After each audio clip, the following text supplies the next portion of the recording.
allegiance to the flag of the United States of America and to the republic for which it stands, one nation, under God, indivisible, with liberty and justice for all.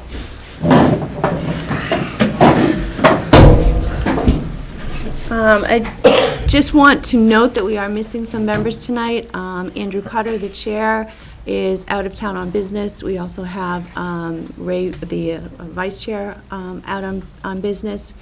We are missing Chris Piscucci, who hopefully will join us later, and everybody else is here. Thank goodness. We're teetering on whether we had a quorum or not tonight, so thank goodness we do. So why don't we start then, if we have any public input? And everybody's jumping up to provide input.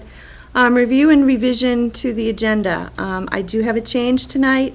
Instead of our GMS budget, we are going to be reviewing the Campbell High School budget, and Campbell High School is GMS is going to be pushed off till Thursday. Are there any other changes that I'm not aware of? Alrighty then. We have a set of minutes from November 21st. Are there any changes to those? Well, just a couple of clarifications for the minutes. Last meeting, one of the members of the Budget Committee kept referring to the budget as the superintendent's budget. Mm-hmm. It's the school board's budget, and we would ask that all discussions about the budget be recognized as it's the school board's budget, not the superintendent's budget. So are there any particular places in the minutes, or do you want to just have Michelle do a search? Like Michelle could search it, but seems that she's already sort of pulled those comments out of the minutes. But I usually refer to it as the school board recommended budget. But they're in the public TV Okay. on that, so. All right. Any other changes, corrections, deletions? If not, is there a motion to approve them? Aye. Okay. Dan makes a motion to approve them. Is there a second? Second. It's been made and seconded. All those in favor signify by saying aye. Aye. Aye. Any opposed? And I will abstain.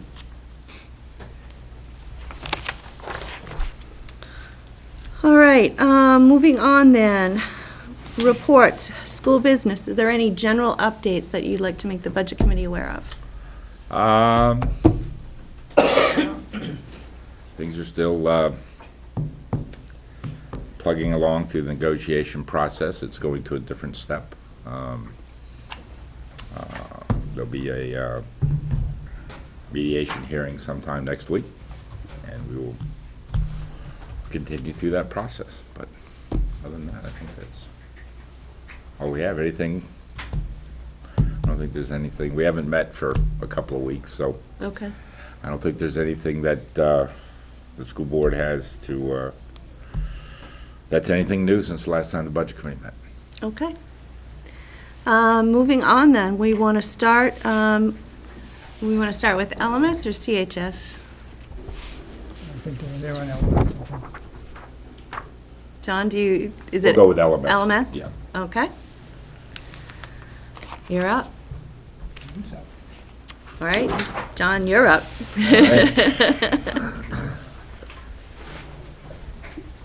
Well, we'll start with the operations side of the budget.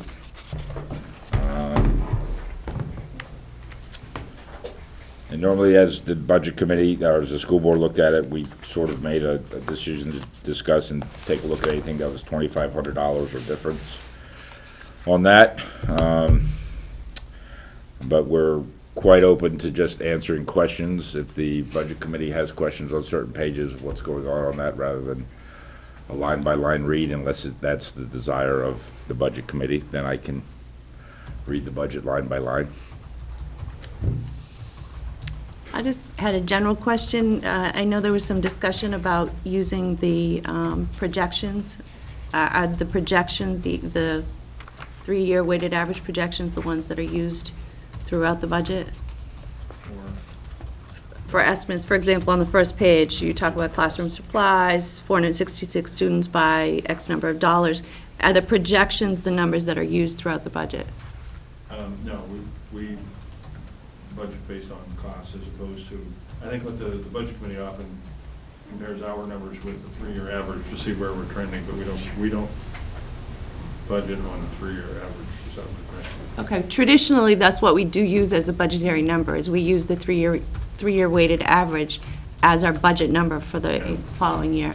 There are some cases, especially with this last year, with the implementation of curriculum mapped to the Common Core, for example, if you look on the second page of the document, what you see when looking at 2012 and 13, if we're looking at, actually go down to page 3, we look at textbook replacements. During 2012 and 13, there really were no textbooks being produced that were truly aligned to the Common Core state standards. And so the Department of Education gave, I think, pretty good advice, and that is anything you purchase during this point in time is going to have limited usefulness and limited shelf life. And so for 2 years, we went without purchasing English and language arts textbooks. And English language arts and math textbooks. Had some pent-up demand, really. And then if you look at the 13-14 budget, you'll see a significant increase. So you've got this bubble effect. So what we did was we went through a few years of not purchasing in English and reading and math across, especially LMS and GMS. Not so much at the high schools. To some extent, you'll see an increase in math textbooks this year with a $9,000 purchase.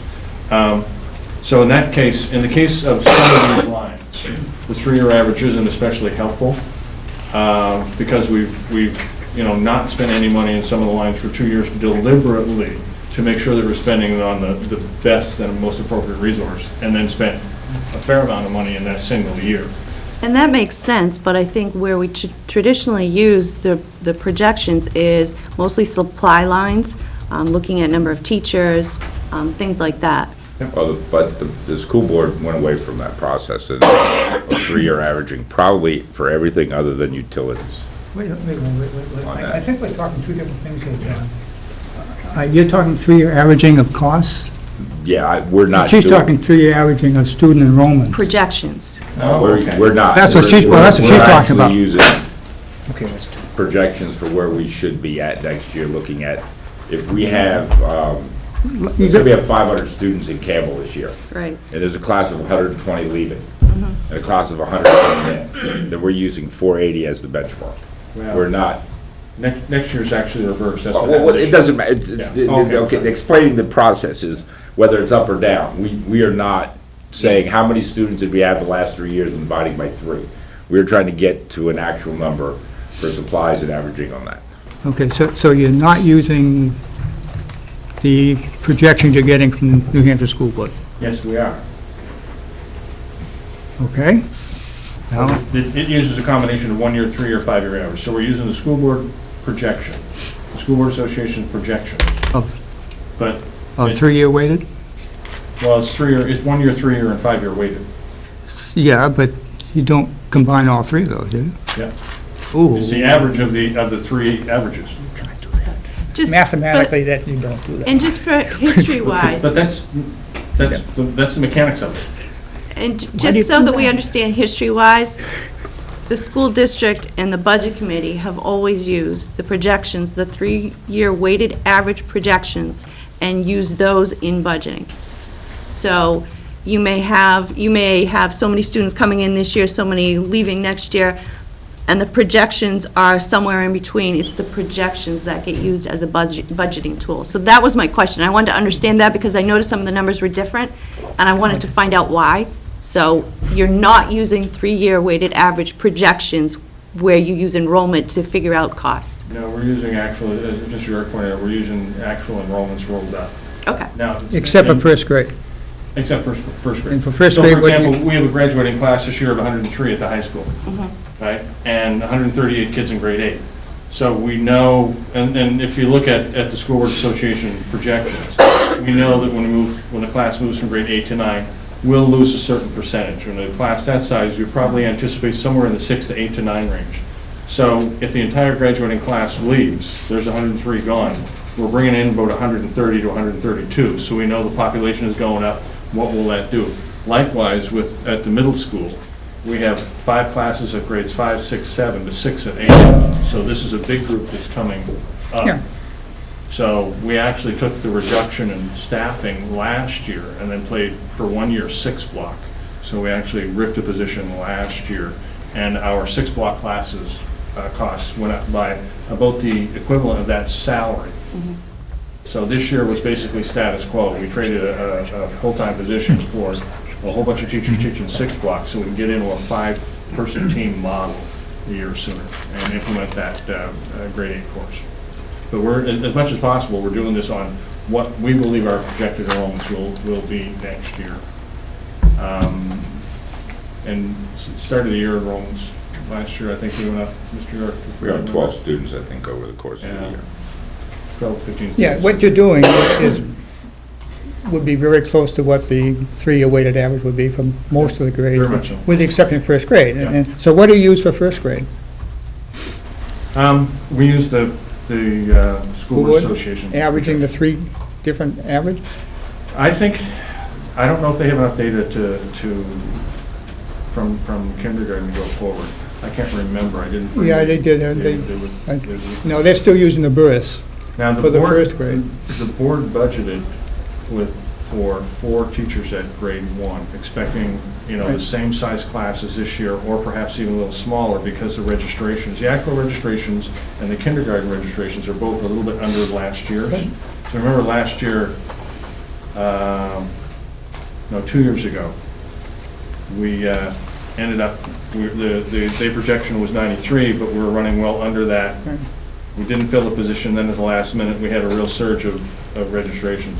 Based on the lower trajectory at this point in time of kindergarten enrollment and pre-registrations in grade 1, the reduction was made at the superintendent's level and maintained at the board level for the grade 2 position. So we're assuming we'll have 4 classes at grade 1, for example, at GMS, 4 at grade 2, and then 5 all the way up to the end of 8.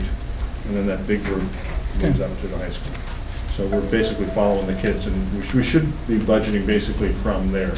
So when the high school is looking at their supply line, they should be multiplying by that projected total enrollment times whatever dollars per student, that sort of thing.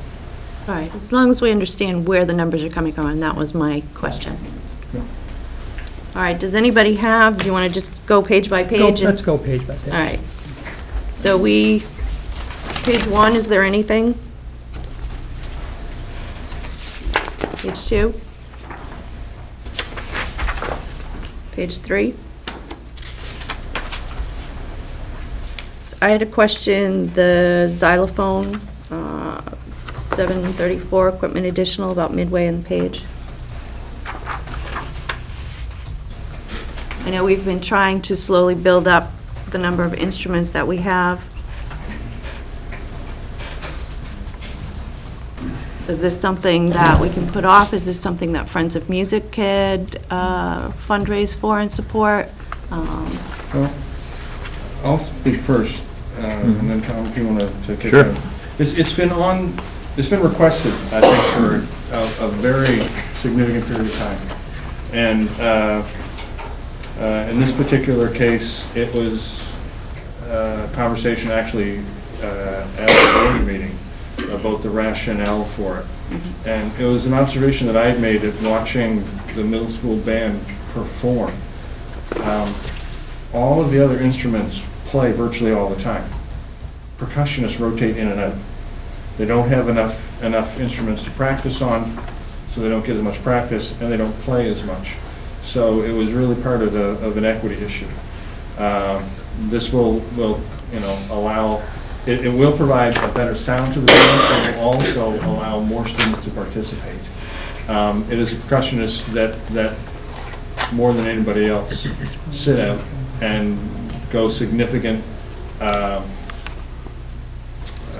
playing time, basically not able to participate. So that was my rationale for supporting it. And the school board on that believes that there needs to be more smart support in the arts, music, drama, and stuff from the various schools. And in this case, that means for the budget. And so that was part of their reasoning for supporting this. Anything else on page 3?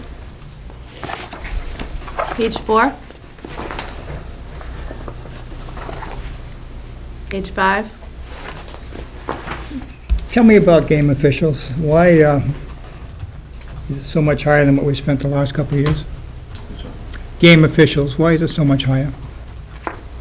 We were informed there was a price increase across all the game officials, and so it will be impacting all the schools. What was the price increase? Oh, I don't know, they didn't give us a breakdown on that, but Bill, what page you on? I'm on page 5. Page 5. The bottom. At the bottom. There's a $510 increase. Times referees at 66. Say it again? No, we're giving them the numbers. I can tell you that when we go through the high school, it'll be the same sort of. I have that question already. We'll wait for that one. When I looked at the high school, I looked and I said, it's up and. Stay with LMS.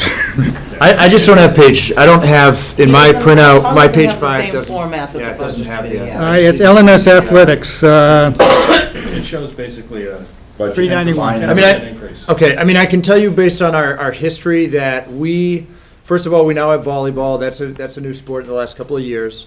We have When did that come in? 2 years.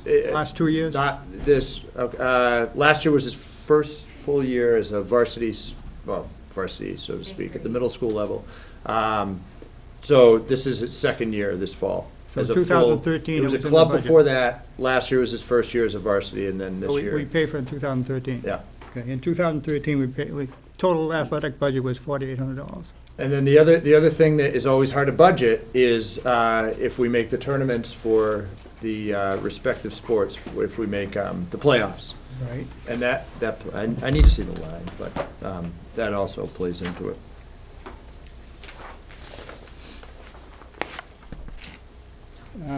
Cost went up $6, Here, I got it here. $6 a game, over what the last year's cost was, $60 to $66. That doesn't justify the increase here. A 10% increase would make up the. Yeah, let me the just get 500, my- yeah, 10% increase in the budget. Yeah, if you base it upon the current budget, which you're not gonna spend either. An increase, and to my knowledge, it's something that's completely out of our control. Oh, I don't disagree with the increase in the athletic officials' cost. It just looks like it's overstated the number of games that they're gonna be officiating at, which is the same thing you referred to in Campbell High School. What have we spent so far this year in this line? In refs, How much have we spent on this line this year? I can Year to pull that date? up. It's gonna take me a We second. can get that information for you in a few minutes. We got to pull it up. That would cover what you spent on volleyball, I assume. That sport's over with, right? You want to know just what we spent at the middle school? Yeah. We can look it up.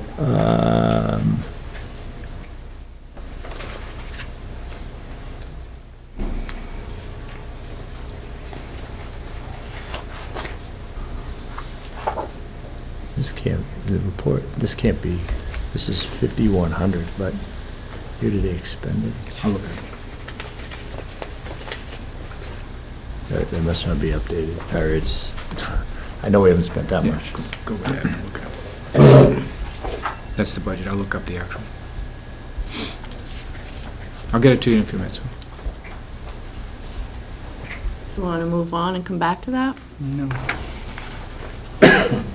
Yeah, I just wanted to see the breakdown of the specific number of games last year versus this current budget year, so.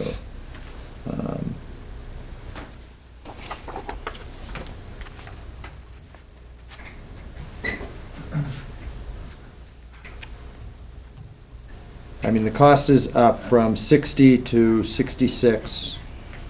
Right. All right, so you multiply multiply that out over I 55566, understand how the numbers came about, Tom. 5,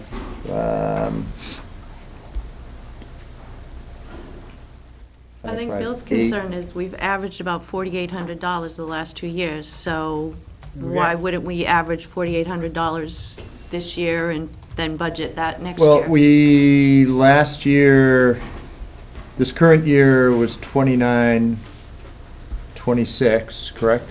Is that the same number On what? on athletics? Official, you're talking about officials? Official, yeah. Yeah. You're This talking current, this current year, 2926, and the proposed is 3306. I don't see those numbers anywhere, no. Yeah, that's a different section. I don't know what you're referring to. That's the copy. I mean, even adding volleyball in this. That's the next this line year. down, that's supplies, Tom, you wanna go up a line. That's the next page. Oh, 5610, okay, I see, yeah. So 5610, so it's an increase of 510, That's over the budget. The current but budget. if you do out those numbers for the number of games times that increase over the number of sports, Well, let me put it this way, if last year it cost you $4,800 and you were playing volleyball last year and all the other sports, then why is it costing us $5,600 next year for the same number of teams and the same sports? Price Because- increase in officials. I think if Other than you, the $6 increase. that is the difference though, Bill. $500. It actually, the number of, I just did the math based on our current budget. The number of games is the same. It is the increase. And then, if you do it out for like baseball, softball, basketball has 2 refs, that even more increases for that sport. So, for example, under baseball, with an increase of, say, $6, 5 home games, that's gonna be 30, then 2 umps is gonna be 60. That's just for one sport. The only thing that's not a known is the number of That's- playoff games that we'll need. We budgeted for 8 Maybe up playoff to games. $800. Right?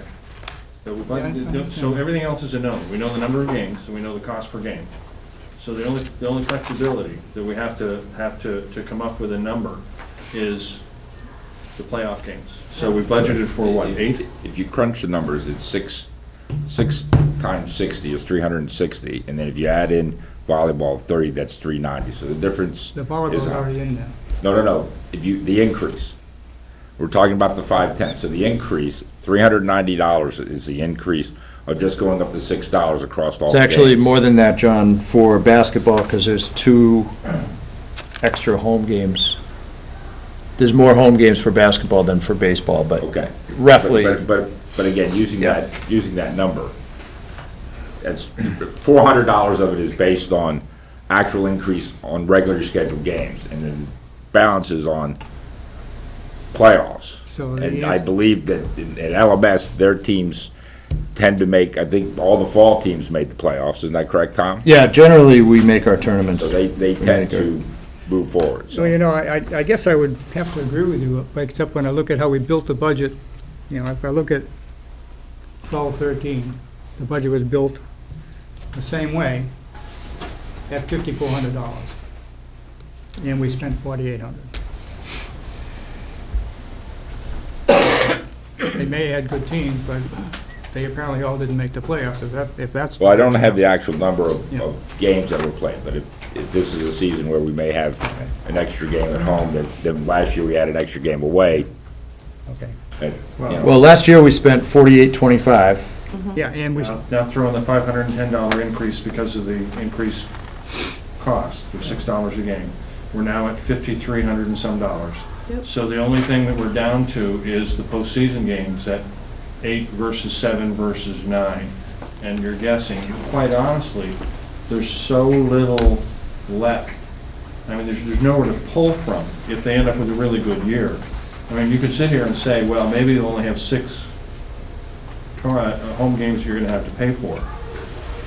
If they end up with 8 or 9, there's nowhere else in the athletic budget to come from, quite honestly. but not, So, yeah, not from the athletic budget per se. but clearly within a $20 million operating budget, there is, if you want to reallocate. Given that you really wind up with a surplus each year, $200,000 to $300,000, you know. Well, Tell me you maybe in can't the find past, 500. but this year we had a surplus of about $60,000. All you want, Bill. It was $60,000. You had unanticipated revenue, but school can't spend unanticipated revenue. I know how it works, John. I know you do. All right, anything else on page 5? Page 6. I had a question under 610 supplies, and it is the Project Safeguard. Yep. I know it's been fundraised for in the past. Last year, we, the Budget Committee, only proposed funding half of it so that there would continue to be some fundraising buy-in by the community. I know it ended up being cut to zero, so then it must, I assume it was either it either didn't happen or it was fully funded by fundraisers.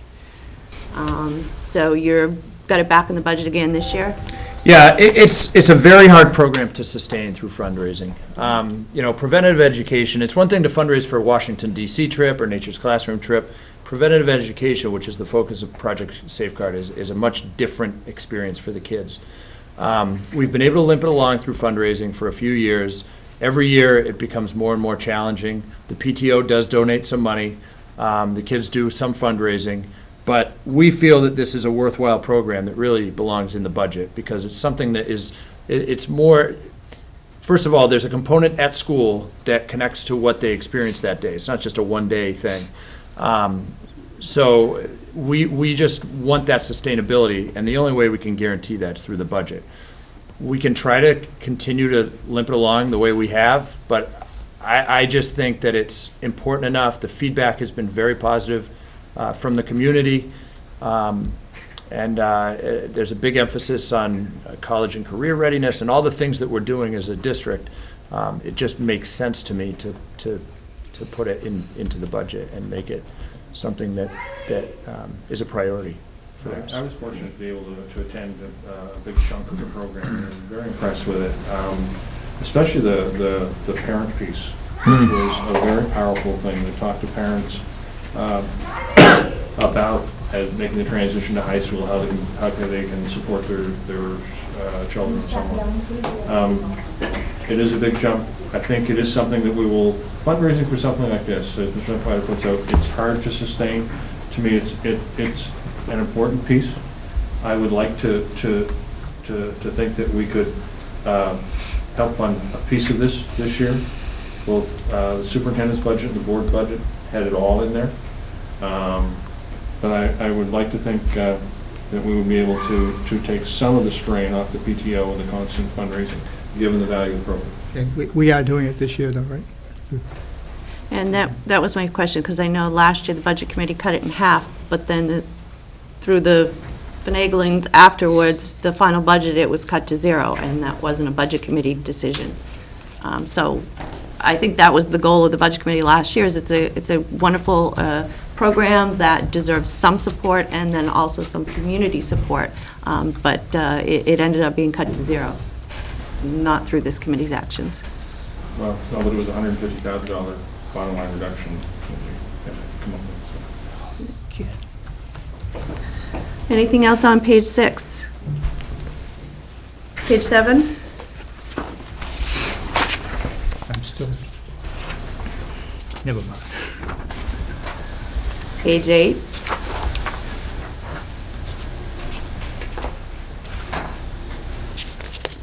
Page 9?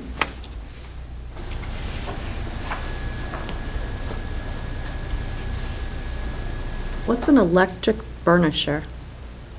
734, 3/4 of the way down on page 9. Page, I'm on the different. Let me just. It's under custodial. A burnisher to me, isn't that something that roughs up stuff? It's a buffer? Oh, okay.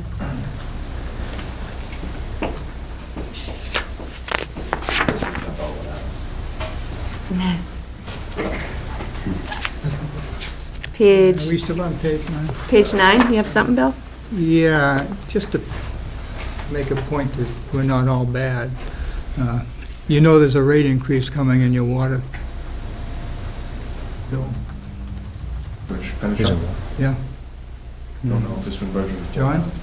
What's the rate increase you're looking at? 7 to 14%. First we clear it.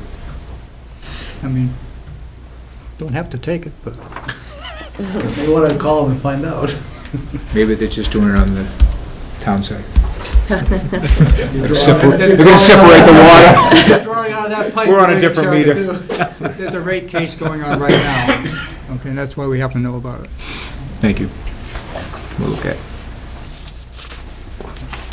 Page 10?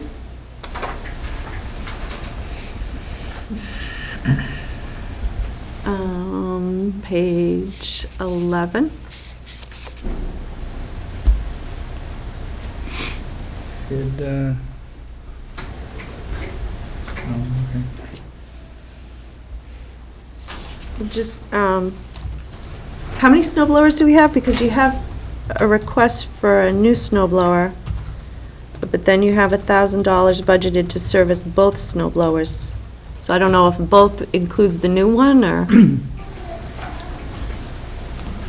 if that's just old language that hasn't been cleaned up.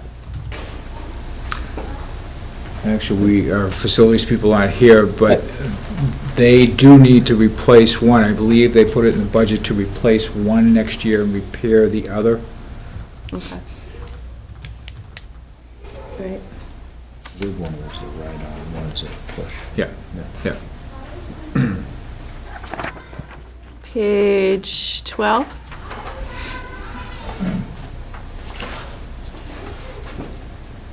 In Mr. Pescucci's absence, if I could, bring your attention to the bottom of line 11 in the caption, catch basin cleanouts and power sweeping. Now, sir,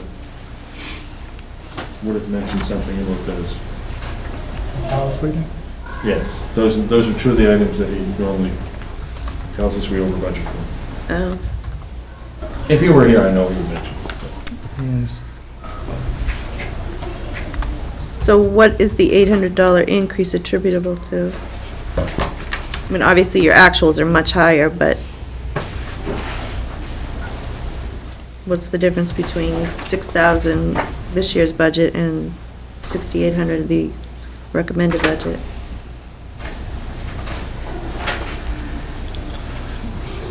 We've looked into that at the request of the Budget Committee member, and we're actually going to, that, right now, if that's for the sweeping, and they do it twice a year versus once a year, and I believe on the town side. We're going to adjust that to once a year, and they do a cleanup at the end of the summer before school starts. That was the second power sweep. Because the building, especially here at CHS, gets a lot of traffic, obviously, and there's a lot of stuff going on, so they like to spruce all three schools up before the start in September. So we're going to look to do that by a different means. Okay. 12?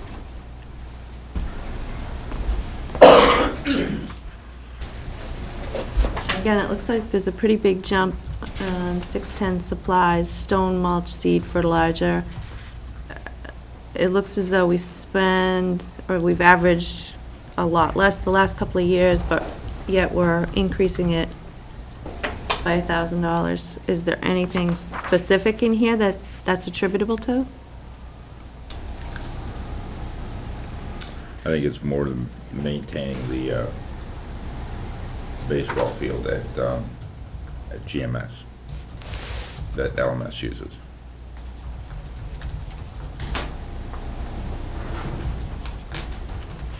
Okay.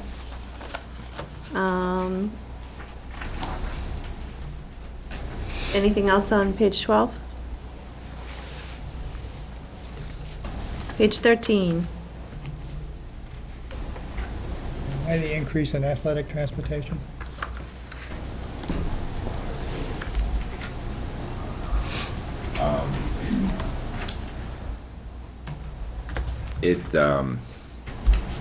It may get worse. That's a After the good school answer, board, John. after the school board meets tomorrow, we'll probably have some more information for you on that. But all those lines to the budget may need to be re-evaluated after tomorrow. Because you think about a new contract. Could be an issue. Could be an issue. I'd be happy to reduce it, that's fine. All right, In anything the else? meantime, why did it go up, regardless, why did it go up next year, even with the existing contract? Because the existing contract expires the end of this school year, and the district has an option of 2 one-year extensions to the current contract at the option of obviously the bus company in mutual agreement with the district. And assuming that we're not going to receive the same rate, we did budget in a 3% increase. So you have an estimated increase in the rate here? No, that's part of the problem. That was a guess based on inflationary. You guessed it, I'm saying. I guessed it. Yeah. Okay. And we now have some more components to that guess that will be brought forward to the school board tomorrow I evening. understand what you're saying.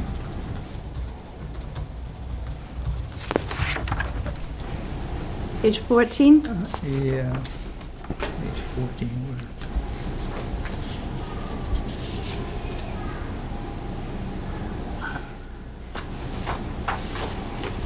Just a question.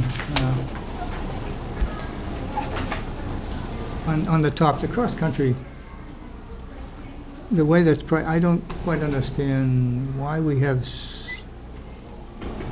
7 away meets with 1 bus and 2 away with 2 buses?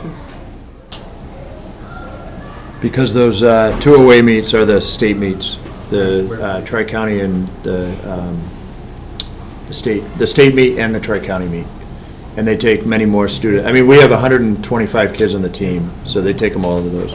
Okay. Anything else on 14? Yeah, just let me refocus here for a second.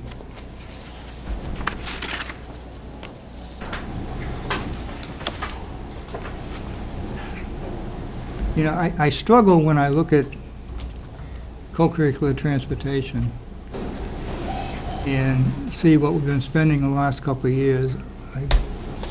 And obviously, we don't know what we've spent this year so far. And see numbers around 2,000 and see a budgeted number of 4,000. Something dramatically different in here in terms of what we're doing in the future as opposed to what we've done in the past.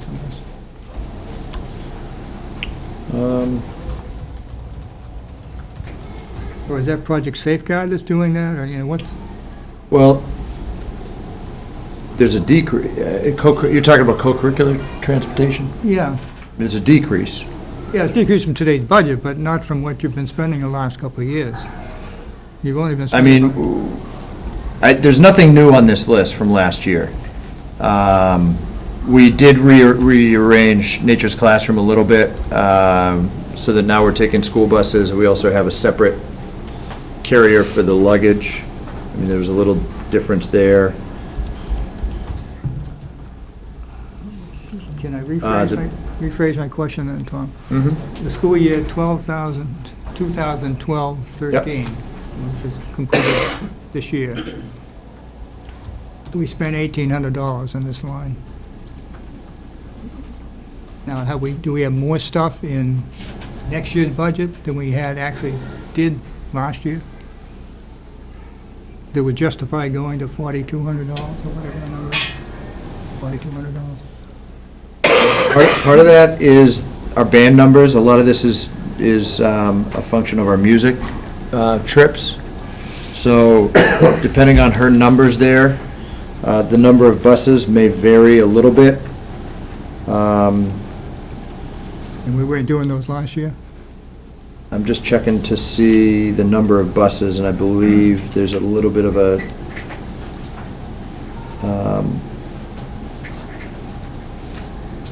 it depends on the destination, where those festivals are held. So sometimes the mileage changes.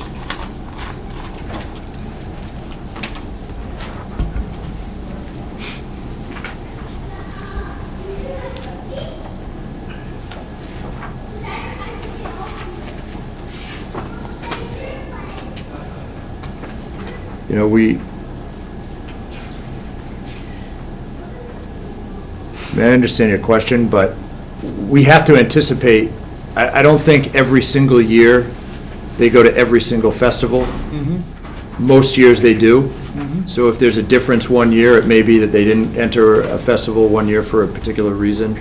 But we, as you can see there, those festivals are they're regular annual festivals that we go to. So as far as the music, I mean, it's pretty straightforward. And like I said, the destinations change a little bit from year to year. Project Safeguard was in there last year.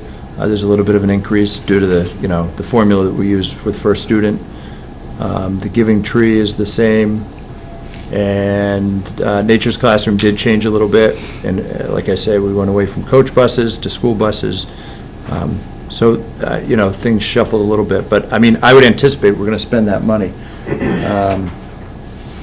Last year, let's see. 27, 25.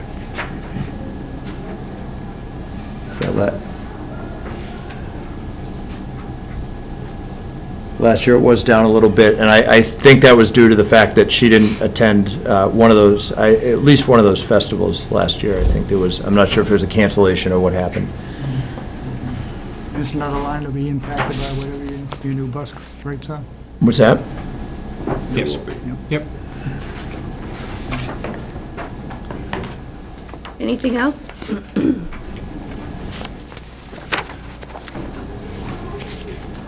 Alrighty then, that's LMS, and we have salaries and benefits for LMS? We have them. I don't know if you guys have Yeah. any questions or anything on them. Did anybody have a chance or anything they had a question on for LMS salaries? Not on page 1, Page 2? on page 2, Page 3? on page 4, Page 4? and on page 4. Page 5? But then again, I'm not the only number. I know. I'm on page 5. And on page 5? Anything on page 6? On page 6 for me. Anything on page 7? Page 7? Okay by me? Page 8? Page 9?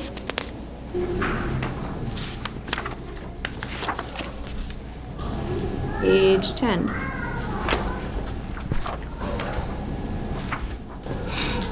Page 11?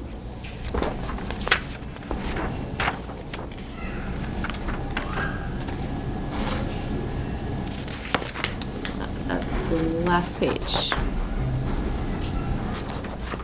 want to go back to when they were in.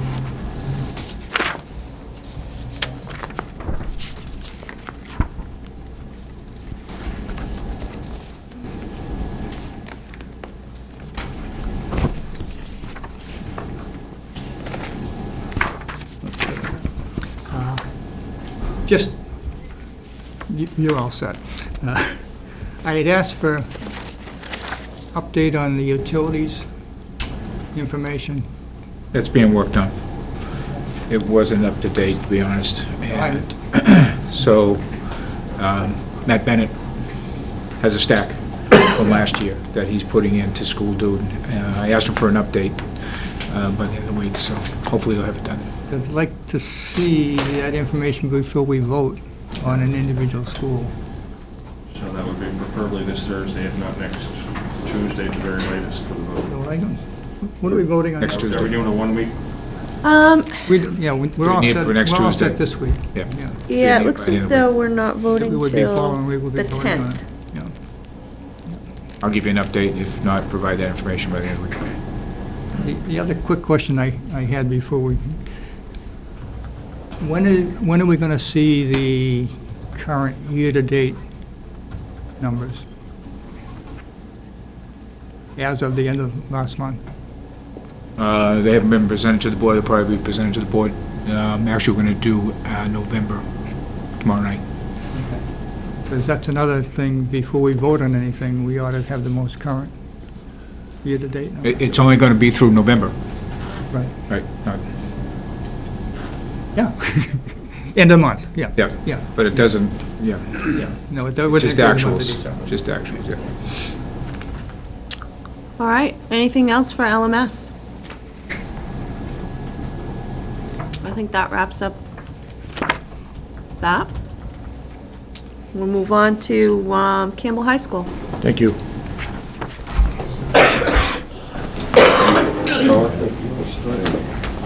You can have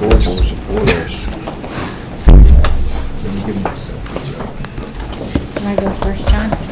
Sure, whatever you want me to do, boss. It's the same way. If you guys have questions, we'll, rather than read there's this lengthy budget, so we need to spend some time on the page just to answer the questions. I think that would Sounds Mr. good. Miller, you might want to come up. We're gonna start with athletics, because that will be where you probably have the most questions.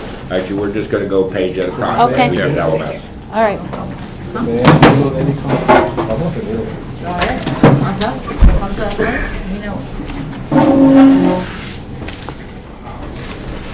All right then, so Campbell High School budget, we're just gonna, the format we have, just start with page 1. And if anybody has any questions on page 1. Yeah, the first line. No, this is going to be different. What is the contracted services, tutoring services for regular ed students? You're going to have a different page one. Okay. All right. They broke it out. Go ahead. What is it? The first line, what is the contracted services for tutoring services for regular ed students for $1,000? This would be if a student had mono or had an illness and we had to, they're regular ed, but they get sick, have some kind, we would contract a tutor maybe for Saturdays Have or, we ever spent that money? yes. When? It's been allocated in different places, I do believe. I think it was allocated in district-wide in the past, and we allocated it down to the individual schools. But there has been allocation, there has been I know I've expenditures in had to that. use it. Yeah, so when I look at the actuals and other accounts, I'll see that money in there. Well, you're not seeing it for CHS because it was allocated differently. I can't, I'd have to go back and look to see how they I allocated. don't have to do that. I couldn't do it right now. No, I We'd be here all night. wouldn't want you to. But there has been money. I can give you a figure for what the district has spent district-wide for tutoring services. How did you arrive at $1,000, and do you have some basis for that? Past expenditures. Yeah.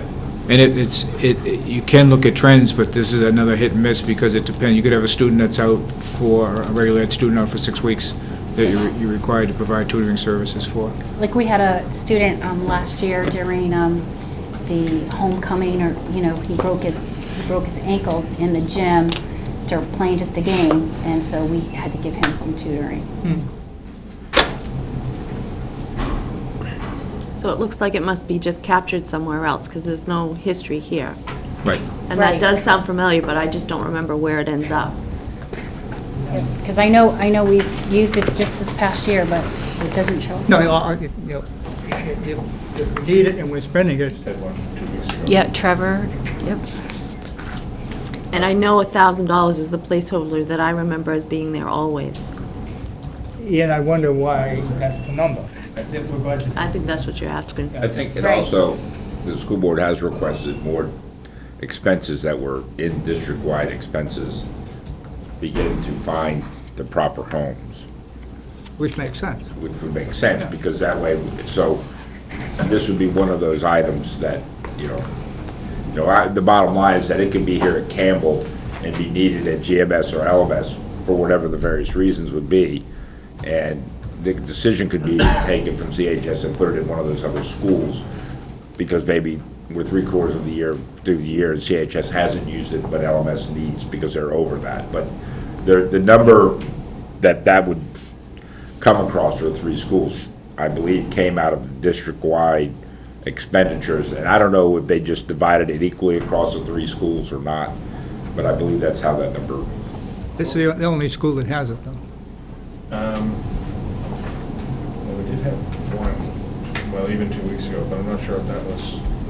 Well, this would have been last year's budget. Did we not have If it? a student has an IEP, or if they have a 504. So if they have a 504 in guidance, there's money for some of that services. There, if you look at guidance, there's also a line. This would be for regular ed students that Right. just, broke their ankle.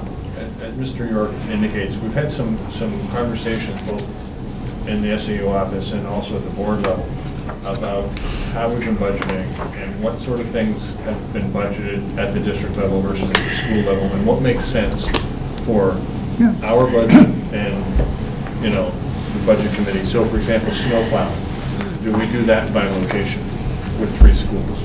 Do we do substitutes by location for each school? And so what we're hoping to do is actually a pretty good post-mortem at the end of this and sit down with the board and say, okay, we ran into this when we moved a software package from in the curriculum budget. Remember, we spoke a couple weeks ago about that. So there was an increase of $4,000 and that corresponding decrease in not another line, but in another budget. So what we're trying to do is come up with a way that helps us, helps the board, helps you folks track it and actually cost it to the cost center when that cost center makes sense. And so those will be some conversations. So in the case of this particular item, it only makes sense at Campbell High School. That's what you're saying, right? That you don't have that issue at the other 2 schools. I'm not sure. Okay. In some cases, you have a small amount of money, and you never know whether you're going to spend it at the elementary, middle, or high school. So, do we have... I don't have any problem how you're doing it, I just want to in areas understand. where it's a small amount of money and it's volatile from school to school, it may make better sense to put it in the district-wide budget. In some cases, not. And those are the conversations we really haven't had a chance to have at this point in time. Right. But I mean, when it's a large and we know relatively consistent amount of money, as much as possible, the board has requested and we agree with the notion of putting it to the cost center as much as possible. And the other conversation the board has had is the appropriate allocations of expenses to the line items. And we have asked all 3 schools to start doing that quickly. And I would believe that this is a line where that has not been done in the past. Obviously, there's never been anything spent on it, John. Yeah, no, I agree, Allocated to it. It's been allocated, but the expense, when it was used, was not, and that's a process that the board understands the frustration that caused when we get here to looking at that, and we can't relatively say, here's the history behind it. So is that happening in this year's budget then? That it'll be properly allocated? No, it won't be. The answer to the question is we are working to make that happen on many different fronts and in many different line items in the budget, that expenses are properly tracked correctly and assigned to it. So in the budget year we presently are in, the 13-14 year, it is occurring. Whether it's occurring as efficiently as the school board wishes, time will tell as we continue to drill down in the budget and we see the expenditures that are occurring on that. So what you're telling me is that come mid-year, when we see the actual year-to-date expenditures, I'll be able to look at this line and see numbers against it. If they've used that money because Assuming the answer should be yes, and if not, then if they've used it and they come back and say, well, we've Thanks, had a Bill. student Is the there. board telling you that, okay. Yeah, I'm getting, it's a transition, however, because as you've noticed here tonight, if we start making that shift and drilling it down to the school level, you lose your historical. So there may be a way that we can make some changes, if you will, so that we can bring that history with the movement of it down to the particular school, so that when you look Really, at. only asking you, am I gonna have to wait 2 years to see it? Yeah, Or 1 year? I will say 2 years, and if I give it to you sooner, then we all look real good. 2 But years, 2 years is fine. Again, it's a process that needs to be managed, and you folks need to understand what we're doing, and the building level folks need to know, because it is a win for us financially from an accounting standpoint as well as managerial, because then they become responsible for that particular line, not us at the SAU, we're in this district-wide. And I say that with them sitting next to me, but that's where it belongs. And this may also be one of those places where we use existing staff, so rather than it being recorded here, it's under salaries of the person who got a little extra overtime or who got a stipend or whatever. We'll get to that when we get to salary. And that is one of the requests of the board, that ceases. And Okay. if they decided to make said expenditures, they need to And not pick a add- line and put it to a line, because it creates this historical trend, so that everybody can look at it and say, okay, this is really only a $250 expense, not a $1,000 I expense. think we'll have the discussion when we get to the salary. No, I section. agree, but understand that is a driving force of the board through all three schools. It should be. All right. Anything else on page 1? Yes. Item 440, rental lease of equipment. That's something that goes out to bid for certain years, or how's that? No, that's, You just stick with the same vendor, or? nope. Typically, there's two major players, maybe three if you want to count, if they're listing, I'll say there's three major players in the state. And basically, a lot of it goes by the specifications as to where the machine's going to be.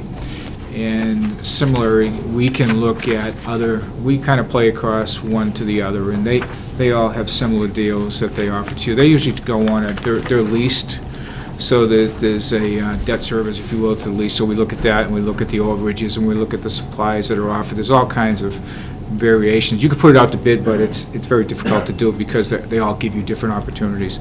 They go out on short-term lease, and if there are better opportunities for us, we've actually bought out leases in the past, not at this school district, but my previous, we've actually bought leases out because a deal came on board that we could actually reduce the lease payments on it.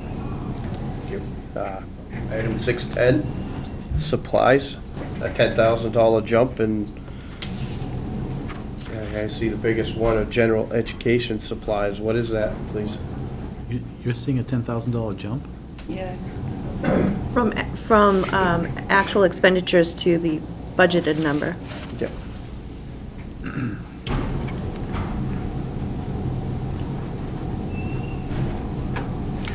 I can speak to that in general terms, and I can't be as specific, but based on, again, my past experience, supply lines historically always get robbed, if you will, not using a real accounting term, but a lot of times you'll see supply lines are underspent based on their budget because towards the third, fourth quarter of the year, something breaks in the buildings and grounds area. And where do you go to get that money? As you can see, that what I provided to the Budget Committee last meeting was the majority of the money is encumbered through salaries and benefits and so on and so forth. So I'm editorializing for a moment here, but basically you go to the supply lines. That's the first place you look at, whether you're a building principal or you're district-wide, you say, can we take some money out of supply? So a lot of times each year you're trying to replenish, if you will, what you've taken from previous. So I can't speak to the exact reason why it's gone up 10,000, but it's not uncommon in school district budgets to see that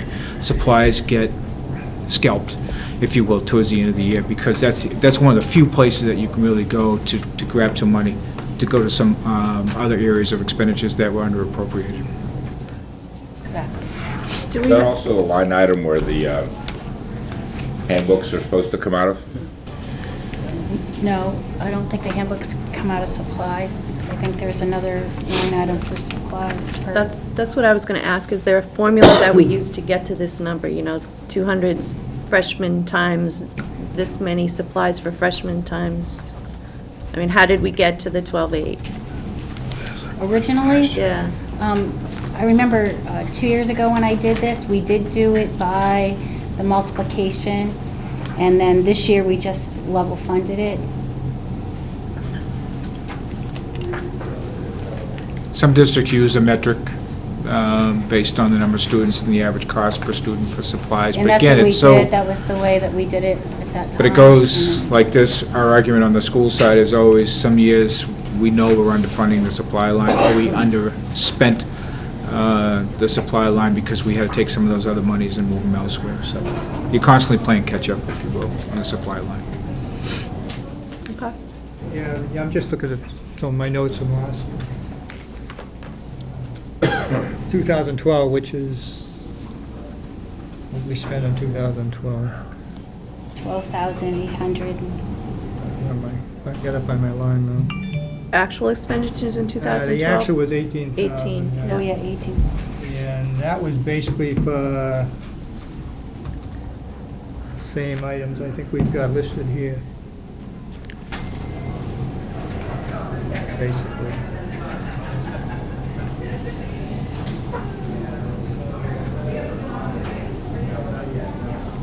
You can see that line, the two major components of that line are printer cartridges and printer paper. And I can tell you that all three schools use a ton of paper and print cartridges in their copiers. Our overages are extensive. Yeah, I guess all I'm saying is that 18,000 back 2 years ago was just spent for Right. that kind of thing. Right. And going to 23, maybe, because last year was 13, but I think that's what happened last year, you really cut back on it, Right. Right, that's exactly what happened. because the requested budget was 28,000 for that year. Exactly.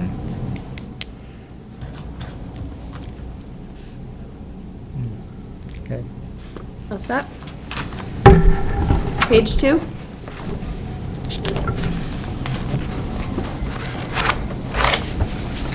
Page 3.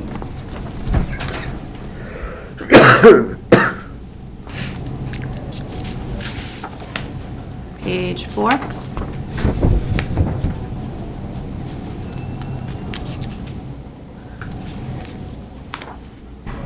Page 5.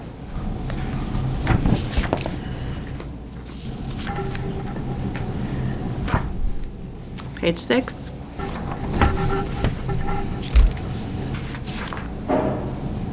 Page 7.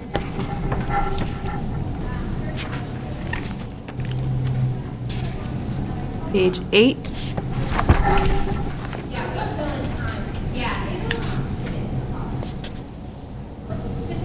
Page 9. Wait, where are we? Page 8, page 8, page 8, page 8. Oh, the superintendent took the real care babies out, okay.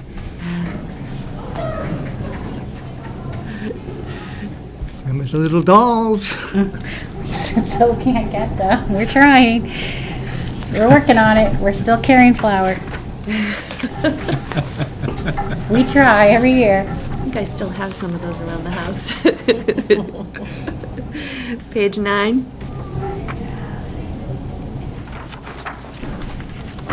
Page 10. You will see the 11,000 increase, 11,698. And we did pilot an Algebra 1 book. We, piloted 3 math textbooks this year, which our math teachers really liked. We went with the Algebra 1 book, and that's why there's that increase. I would also note on page 10, middle of the page, the superintendent reduction basically eliminated, and trying to get down as close as we could to a level funded budget, eliminated textbooks that we would need to offer AP Statistics. AP Statistics is a course that I would love to offer. In a lot of cases, AP Calculus becomes a course that's primarily juniors, and your strong students take AP Calc, AP Stats. If, of all the cuts that I made, this is one that I question. Something I'd really love to see us do. Me too. Have we taught it in the past? No. No. So this would be no. in addition? Yeah, we would have to get someone certified, and our math department was very excited about the opportunity. Do we, what kind of numbers are we looking at in students? I would say 8. Right now, we do send some kids to the community college to take a math class. We have, students that are taking an independent study because they're, at advanced math that we can't offer. So We're seeing, I think, more juniors take AP Calc. So last year we had Zach Wagner, who took Calc 2 at UNH Manchester. This year we have 2 students who were paying an ELO. They took AP Calc last year, and the math teacher is basically teaching them AP Calculus BC, the other exam. We know that there's some other students out there who are juniors who did take AP Cal. It would probably take a few years of building a pipeline and having more kids ready to take AP Calc in their junior year. But one of the things that's very promising is that we had 3 sections of pre-calculus this year. A lot of sophomores and juniors. I believe this is the first time in memory that we've ever had 3 sections. We actually built 2, and we had so many kids enroll, we had to create a 3rd section of it to get the class sizes down to a manageable level. So, you know, we are getting some traction, and kids are having higher expectations of their math program. I wouldn't be upset if you know, felt that the budget committee felt that it would be something worth funding. Because of all the cuts, this is one that I really labored with.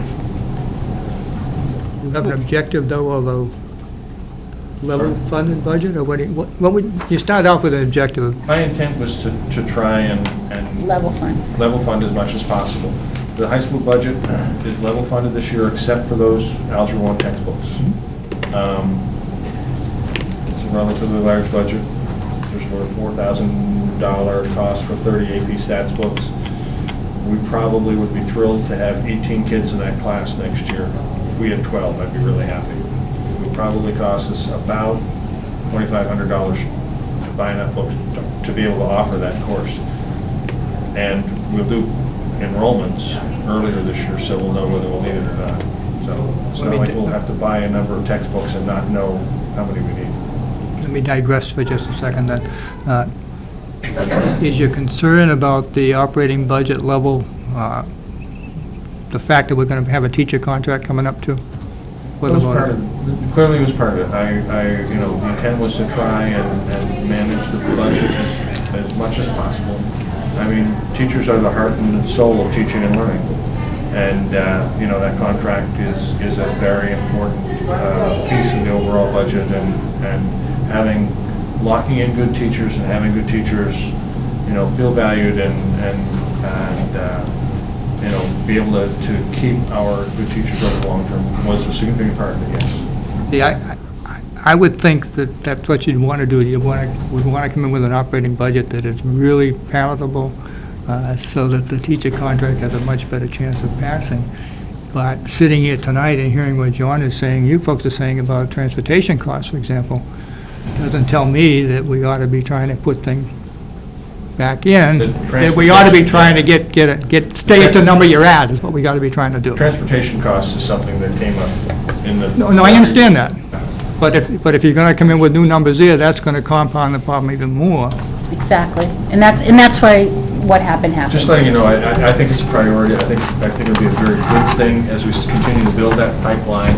I know we've had conversations with guidance folks about the need to get parents and students aware of the need in middle school to be on a certain trajectory in grades 6 and 7 and 8 math, to be able to get them into somewhat of an accelerated math program. So we think the grade 7 changes that we're going to make next year are going to help with that. So just beware, if it's not done this year, I'm very hopeful that we'll bring it back. If we can find some other place in here to make room for it. $150,000, that we took last year. I can't recall. All right, anything else on page 10? Page 11.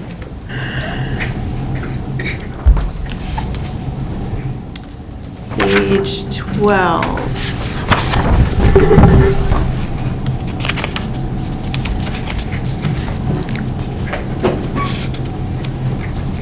Page 13, 14.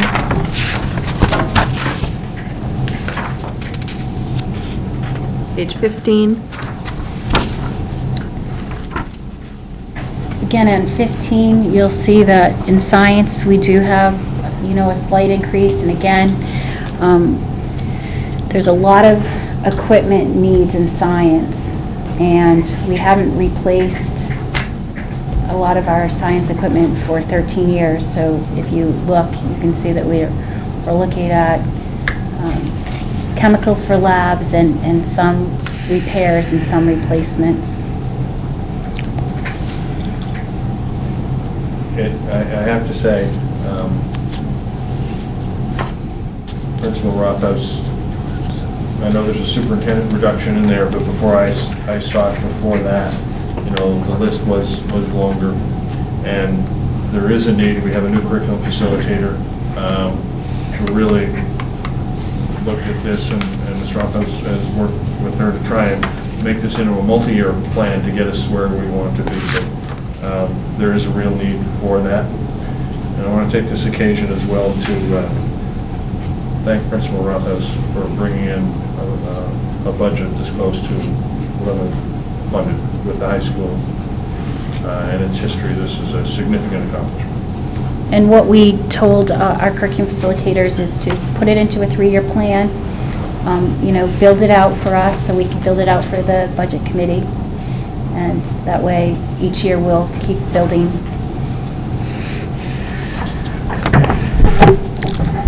Anything else on page 15? Page 16?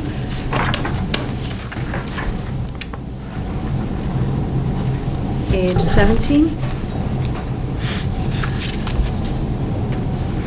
Question on page 16, excuse me. Item 644, what are the information access fees?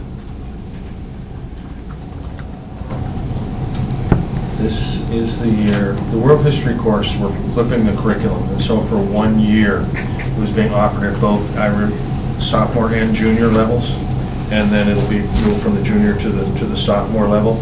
So rather than purchase an extra set of textbooks, which would be a long-term purchase, we actually went to an online subscription service to deliver a lot of that program. That way, we'd only have to have that one subscription service for 1 year, the $35.58, and then drop it down to half that much of the reduction. And we felt we were able to maintain the quality of the program and save money that way.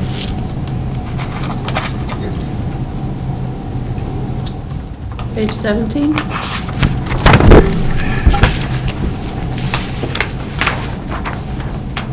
Page 18?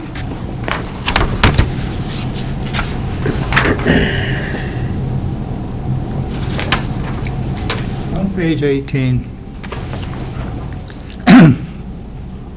I don't understand the tuition costs for VOGAD. I'm looking at the number of kids we've been sending the last couple of years and what it's been costing us, and it's nowhere near what's being proposed here.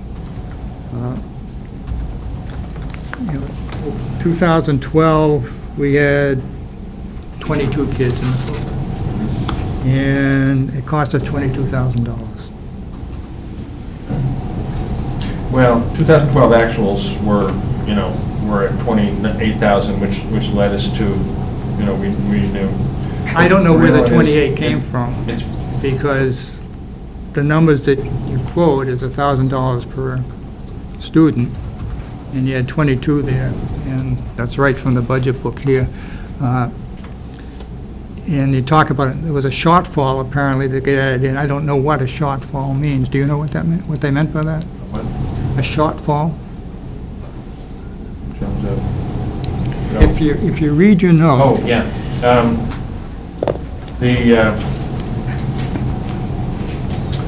trying to think of the legislation, federal legislation that funds CTE.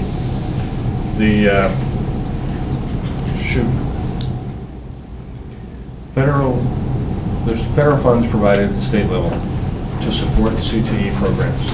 And there's two different funds. One is a tuition account and one is a transportation account. And we receive partial funding for those. We find out after the year pretty much starts what the level of funding will be. Funding is So- revenue, Yes. so I don't see how that has to do with $1,000 per student paying Alva and $1,000 paying Nashua, and for 22 students. So what happens is, our students will take a field trip and they either go to Elvern or Nashua South and Nashua North, and if they're going to be VOC students, they commit for 2 years. And let's just say they take cosmetology. Then we would build their schedule based on that commitment, and then we would pay. But some students will sign up, and then when they look at the overall commitment or how difficult it would be to get 24 credits here, might decide not to do it. Or some years you might get more students to do it. So we're always trying to guesstimate based on the previous year. But this year we may have more students or less students. But it still doesn't answer my question, because the last 3 years, it's been like 22, average of 22 students. 22 kids. Okay. And the numbers that you've given us on the tuition from the 2 locations are $1,000, basically, Yep. per student, and that works out to $23,000. Yep. So I don't know how we get up to the number that you're asking for on the budget. They're estimating for 25 students, Bill. Right. I know what they're estimating at, but Right, I'm 'cause saying we that don't- they've we don't- been averaging 22, right, Huh? right, but we just don't know. So, we could say 22 and then have 25 kids, and then we would True, be or you could have short. 20. Right, or you could have 20, exactly, so. And back to so where do you that's- want to put your money? Right, right, and That's why I asked the that's the question. difficult, Quite part. honestly, one of the things that impacts it is the busing prior year. Yeah, the busing. I mean, the regional CTE center model, Nashua is the largest between north and south, the largest CTE center in the state. And they run 18 programs at each building, and some of them are at both buildings. But the problem becomes, it takes a big chunk of time out of a kid's schedule. They're 90-minute blocks over Yeah. there, travel back and forth. Last year, quite honestly, we had a lot of transportation issues, and we had kids who signed up who quit in early fall. This year, we were on the transportation much sooner, but it's It's been smoother. our bus schedule and how it aligns with Hudson and Nashua either works for kids some years and not so much others, and so it's kind of hard to predict. And we'll see that on the transportation side. And you'll when we see get that to on the part. transportation, and sometimes what we'll try to do is work with another school, like, so our kids, when we pick up, some of the Elvern kids might go to Nashua because they don't have the same voc at their school, so we'll try to split the cost of transportation, but it depends if it works. Okay. My take is that it's overfunded, this particular line, by some amount. And That's my it take. has been, but we just never know. Yeah, that's what we say about most of the lines. I know. Anything else on 18? Moving to 19? 19.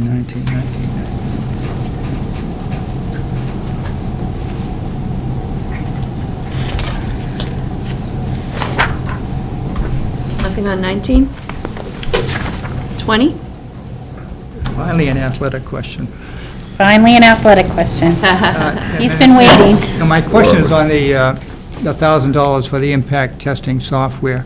Is that a one-time, or is that an annual cost, or what is that? It's an annual cost, Annual, An annual cost? annual. yes.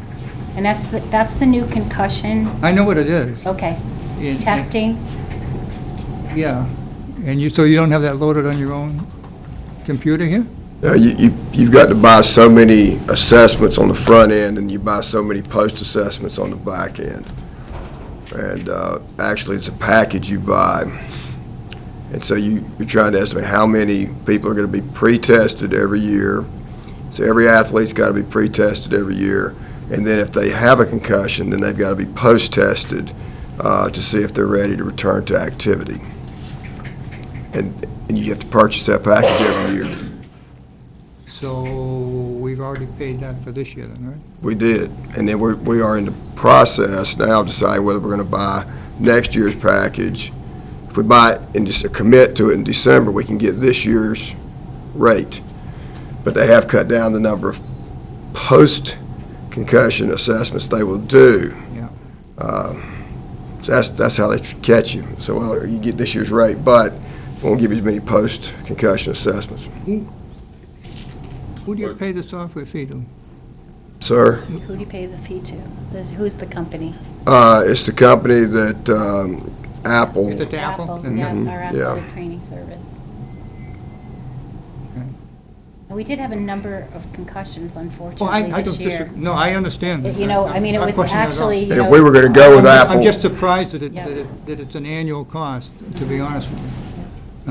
I can send you the email I got today from Apple with the packages if you'd like. I mean, about, because they're No, saying if you. I'm not questioning, I'm just I surprised. know you're not, I'm just saying that, see, not everybody does the concussion, the impact testing.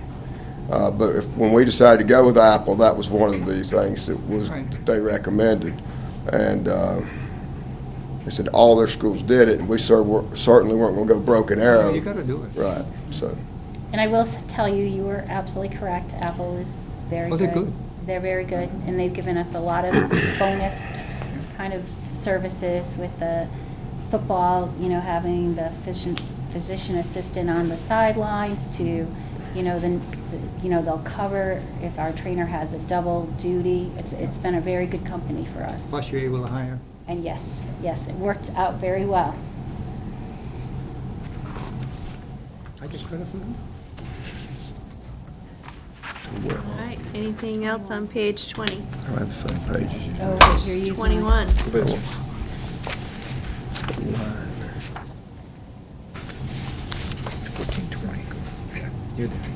Page 22? Question on page 22, and I'm back to my, whether Frank can answer the question for me or not, but on the equipment rental, 442, line 442. Here you go, John. What have we spent this year in that line? Well, we do, we actually spent some money on porta potties this year, if you don't know the truth, for the stadium, field. And, we've had trailer rentals to transport Yeah, equipment. I really want to know how much you've actually spent. Oh, I'm sorry, my bad. And that is coming, Bill. You couldn't use the school for the porta potties? Didn't want to use the school? So that would be included in this map, would multifamily would be revised, or that would be a hashed pattern to match multifamily. So I think that's kind of what you're talking about a little bit. This map would be revised. Oh, okay, so that would be to the include- section, yeah. Include those parcels. Does that make sense? Okay. Reading the contract for the CPG, and I don't see multifamily. Well, I've got the. Expenses. So this is another one of those items where, again, stuff is being expenditure to a line that is very large, that doesn't allow us to see the historical value of the data. And I would suspect it is in Campbell High School athletic officials. It could be. I mean, I don't Yeah, know where else you'd put It it. was the only place, if they're not putting it here, that's the only other place they could put Yeah, it. You're I mean, correct. for the books to balance, you gotta have it showing Gotta up. So have it's in there, gotta be somewhere in there The somewhere. auditors would want to see Yeah. it, so I imagine they, And it flows through the next line, which is transportation. It's the same question there. What we've traditionally, I think Coach Patterson's right, what we've traditionally done in the high school budget, it goes in and then we withdraw. So if you notice on page 23 and 24, there's some superintendent's reductions there. Both of them are, one of them is a reduction for self-funded and one is a bottom line reduction. Well, So that's to move it out of that to the self-funded. I'm sorry, what line are you on? 24. Page. What page? 20. Page 23. 23. Page 23, middle of the page, $2,500 for hockey. This is under athletic, this is under supplies you're talking about? Talking about on Fisher's. Supplies, yeah. Oh, And then lacrosse down at the bottom at 1,000. And on the next page. Yeah, because that belongs in that's on self-funded. 700. That I understand. Yeah, so there's the $4,200. We did the same thing on officials. but he's not, that's not the question. The question is, when we write a check that pays for those game officials. sure. Where is that line item? Where are those dollars being expenditure to? That's the question. So on page Right. 25, 391, game officials, self-funded. Right? Yeah, the game officials are listed, But where are you putting, when you write the check, what line item are you expendituring those dollars against? that comes out of the student activities that we put that money in, and then at the end of the year, Well, it's not a student activity expense, it's a cost for self-funded It's- program. There is not an easy answer to this, because what happens is, and the person that handles all this is right Right there. behind me. John, it A comes out of self-funded 391, program. And Yeah. then they reimburse us at the end of their season for all of that money that we took out of 391 for their officials. Excuse me. In other words, we pay Oh, the if officials, you're and they paying reimburse us on $391, the if back you're end. paying it out of $391, then there Yes. should be historical data in our accounting system that shows all those expenditures that should say, at 2013 actual expenditures, whatever they were. That's one way of handling it. That's the correct way of handling it. That's one way, I know, I mean, we can. We handle all our other expenses that way, why do we handle self-funded differently? Listen, I'm with you. However, that's not the way a lot of districts will handle it. They'll take the offset from the revenue coming in for the student activity fund and offset directly to the expense. So, That's not a good, if Bill were to ask me for an audit report on that, he would have issues with that. correct. Because but that's not how school But districts if we do were, that. if the school board were to undertake the task and argument of something not being self-funded and wanting to move it to the budget, Right. by not doing it correctly, you handicap the school budget to be able to articulate that argument. But you'd because still we have the cannot- history. We cannot show that history. No, you still in have the our history, budgets. because the audit trail would show a credit to the expense. yeah. You'd still have that history, it wouldn't be as clean. I prefer, as an accounting person, to show the revenue offsetting against the expense and not commingle the two. But from the accounting principle, you can offset in the same current year directly to the expense.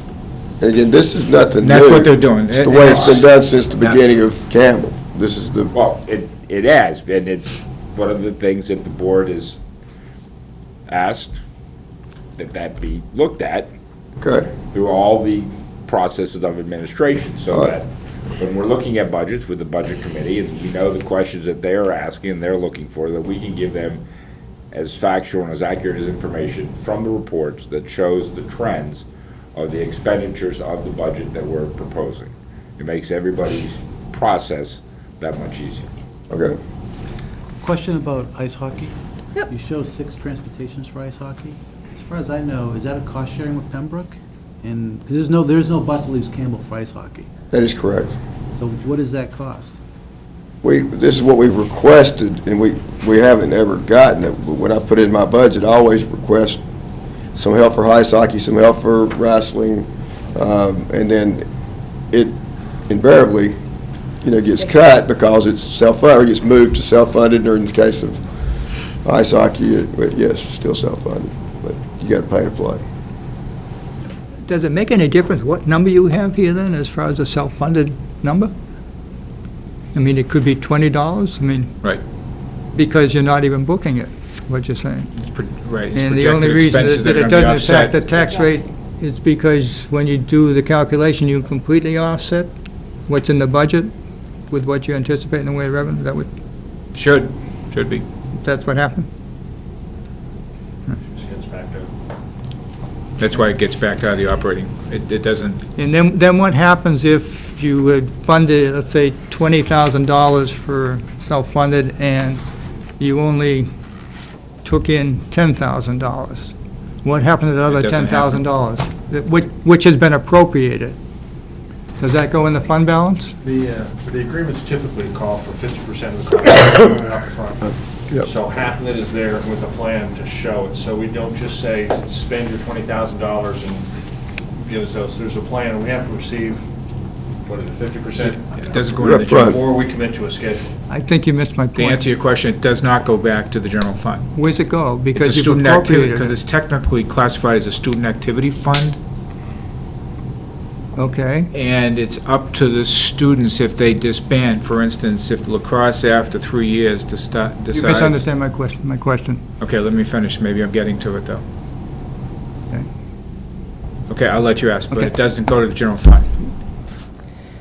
We appropriate $20,000. right here. Okay. But it gets backed out of the general fund.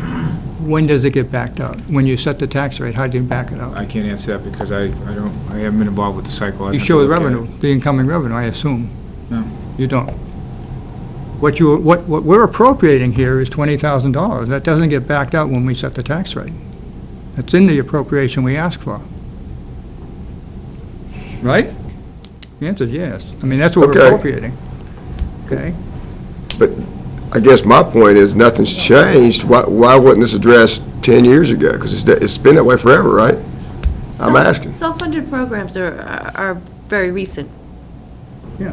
Am I on I track, Cindy? understand, yeah, I Honestly, was the first self-funded sports Yeah. program that we had. Okay, so that's, But even though it's cut from our bottom line, it's still appropriated to the taxpayer? When the warrant Article 1 gets put to the voters, it includes the self-funded money we're talking about here. Okay. And they approve that number. And that's the number that the DRA uses as far as the appropriation to then back off with what the tax is going to be. right. And you estimate revenues, and I had already assumed, I could be wrong, that you just estimated that the...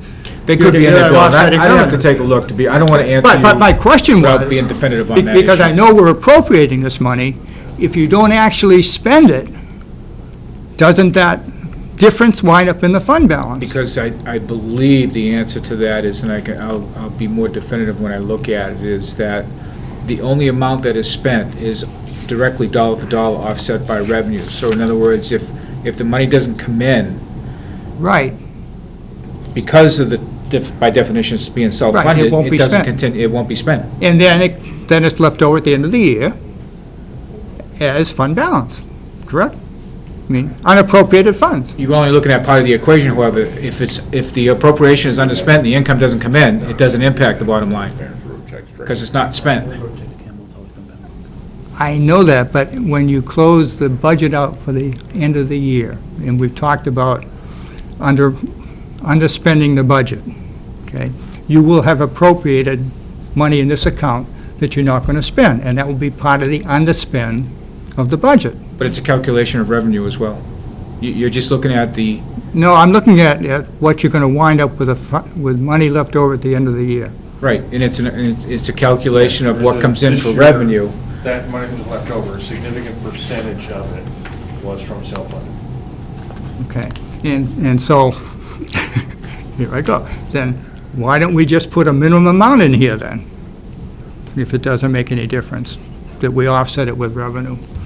Because Why don't we it put makes no real sense to, it numbers? makes no sense to me to appropriate money that you're not gonna spend. I think the question the question we have, and I'm just, is that if we don't appropriate the money for the self-funded programs, then I don't believe when the revenue comes in that they can go and just Right. I wouldn't spend say, it without it being, if it's supposed to go to, let's just say, transportation, if we don't budget that transportation expense, they can't get the revenue and then spend it on the expense if we haven't requested it in our budget. So I do. yeah, I wasn't do suggesting understand- don't fund it, I was suggesting not I as do much. understand what Yeah. you're saying, so that would be a good question.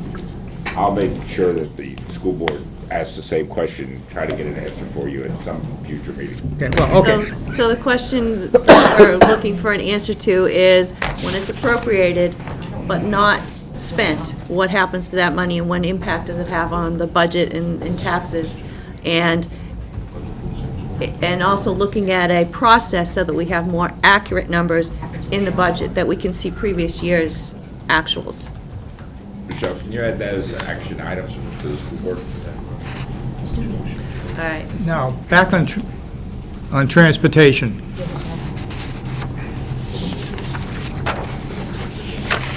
Transportation? Transportation. I'm listening to you, Bill. Yeah. What is the right number for self-funded transportation? It's not 20,000.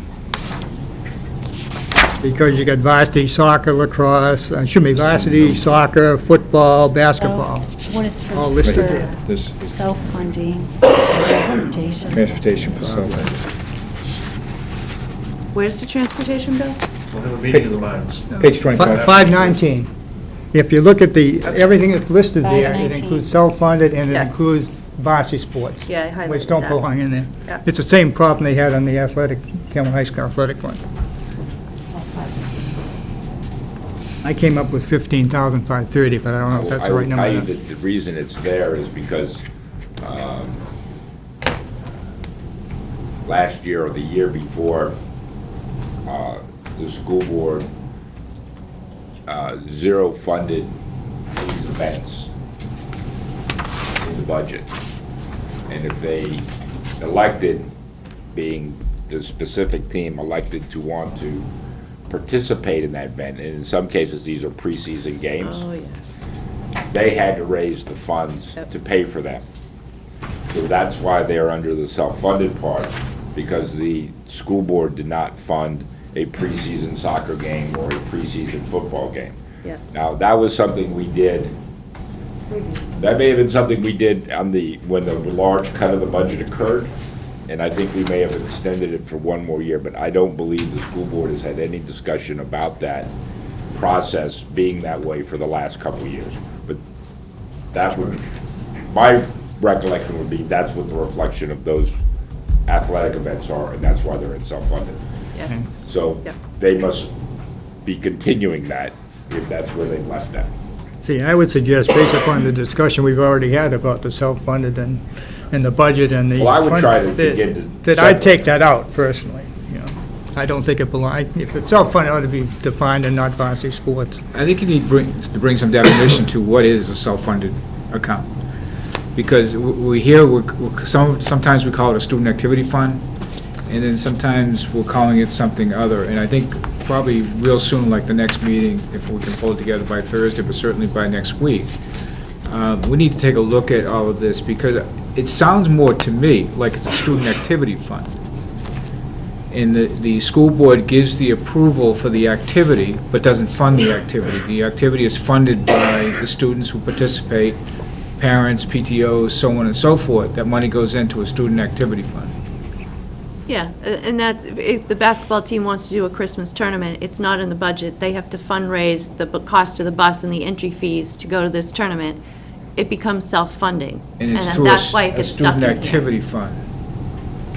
That's the case with all the funds for the sports that we have currently at the high school, but for wrestling or any of those those are specifically paid for and run by Litchfield Right. Friends of Wrestling. We don't have the student activities fund here for that. Right. They keep their money themselves, just so But- you know, yeah. like lacrosse. To address your point, John, under this particular account, we're talking about girls lacrosse, girls varsity soccer, preseason, I guess, $556. And if I go to the Campbell High School budget, I have girls varsity soccer, preseason, $575. It's in both places. Well, then it shouldn't be in both places. And that's the point I'm trying should- to make. They should be removing it from the self-funded aspect or the other aspect. These are Yeah. preseason Shouldn't Right, have right any now, cost. it's in both. Well, I mean, I guess the question is, I know that the football, I don't know if soccer did, but I know that the football team had 2 preseason games. So they may have had one that got paid through the regular process, and they may have had one that they self-funded for. So I don't, you'd have to talk to John on, because that's a detail the school board doesn't get involved with. But I would say that, let's just say we'll have an answer back for you before you vote on it. You've had my say. All right, so that's an action item for the school board to sort out for us. Why is it in 2 places? Or is it in 2 places? Moving on to page 26.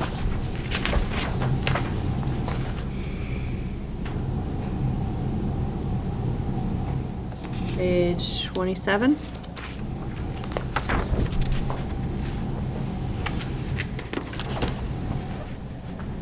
Page 28.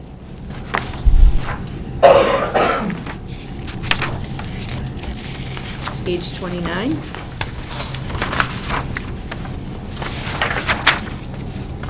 Page 30. Page 31.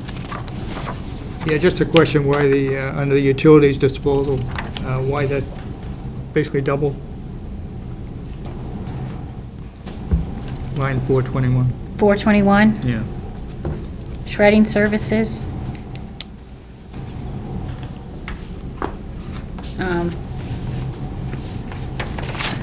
The answer to the school board was that there's going to be a very large purging of some documents, I believe is what you guys told us Okay. at the meeting. So they I don't believe it will stay that way, but I believe there's we now are at a point where we can begin to purge Get rid of a records lot and of stuff. records from guidance and from, we have every piece of paper that ever, I know. 1999, it's all everywhere. Good data, though. It's good data. We hate to throw it away, but Cindy and I have all that stuff, too. Yes, we do.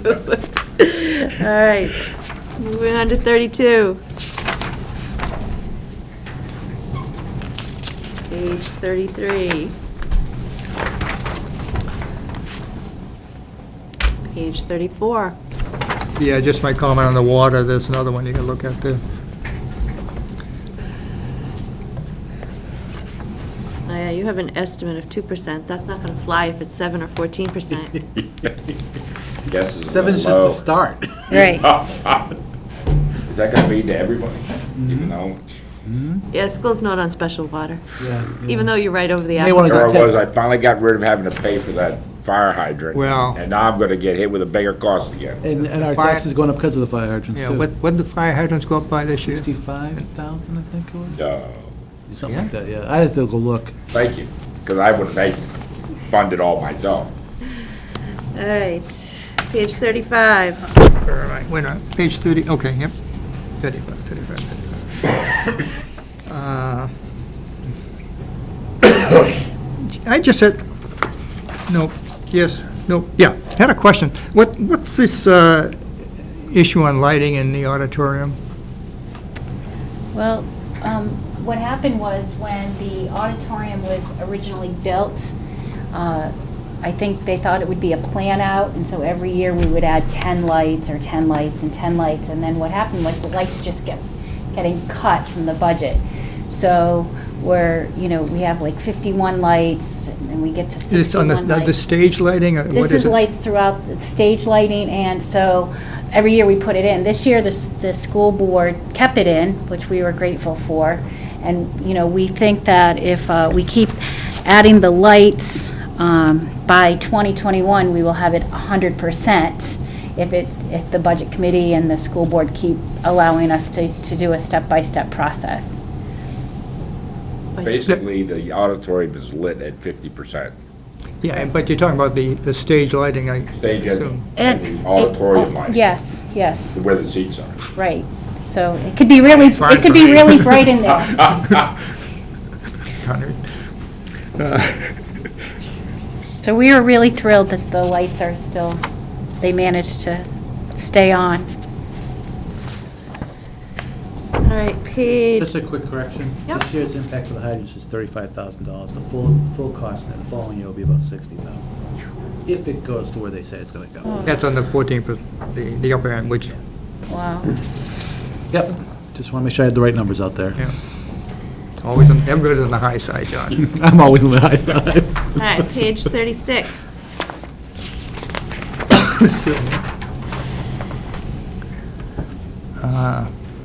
Okay, here's your porta potties.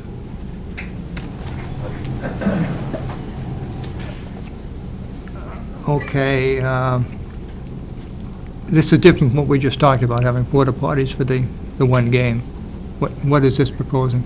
I don't know what line you're on. This is 442, 2 porta potties in season, $100 each month, September through November, That April. Matt takes care of it. Those are That's not through the Matt's. athletic budget, that's just on the grounds. That's the grounds. Anybody Matt. using the field that can use a porta, we keep a porta potty on site. They're going on here at the high school? Okay, this is new, right? I don't believe so. No, This yeah, I was was in gonna last say, year. this is grounds and maintenance budget.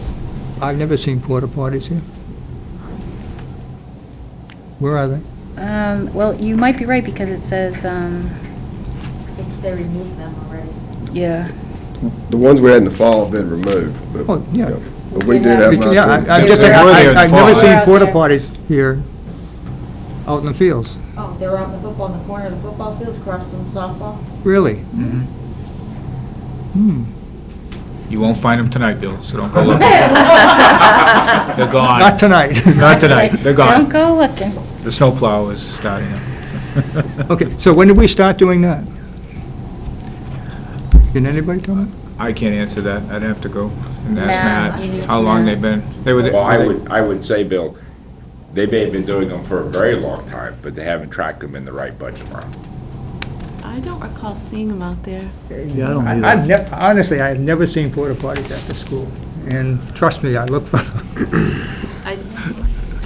I can't tell you if I didn't look, so. Close, reliable source tells me they were there last year, and I would strongly recommend that they be there next year, because obviously it keeps traffic out of the building, because we do have, obviously restrooms in the building, but if we can keep folks out of the Yeah. building on the fields, it's money well spent from the standpoint I of tell you in the spring. liability. There's one over by the baseball field and the track. Is that where Yep. is that where they go? One on either side by we- the field? We got bathrooms on the back side of the Yeah. gym that are outside. For outside access, but Yeah, again, Yeah, two we'd rather bathrooms. keep folks out on porta potties, utilizing porta potties.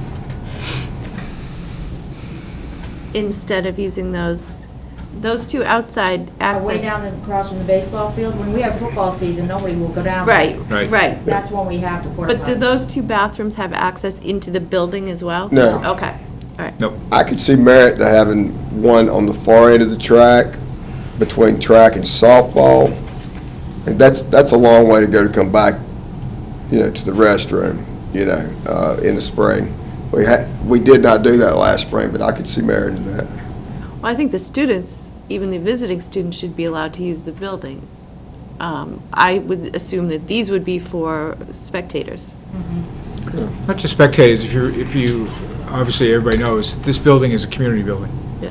So it provides, if somebody's out here using a field, using the property, it gives them an opportunity to use a restroom without, again, coming into the building. That's not, all being said, a lot of times the building's probably open. Again, this building probably is open pretty close to 24/7. Yeah, it's So, heavily used. Which is a good thing. but again, I look at it from the liability standpoint, this building, all three of our districts, our biggest loss from a liability standpoint is slips and falls. So if we can have people utilizing this on the outside, it's $1,400 well spent. Anything else on page 36? Page 37?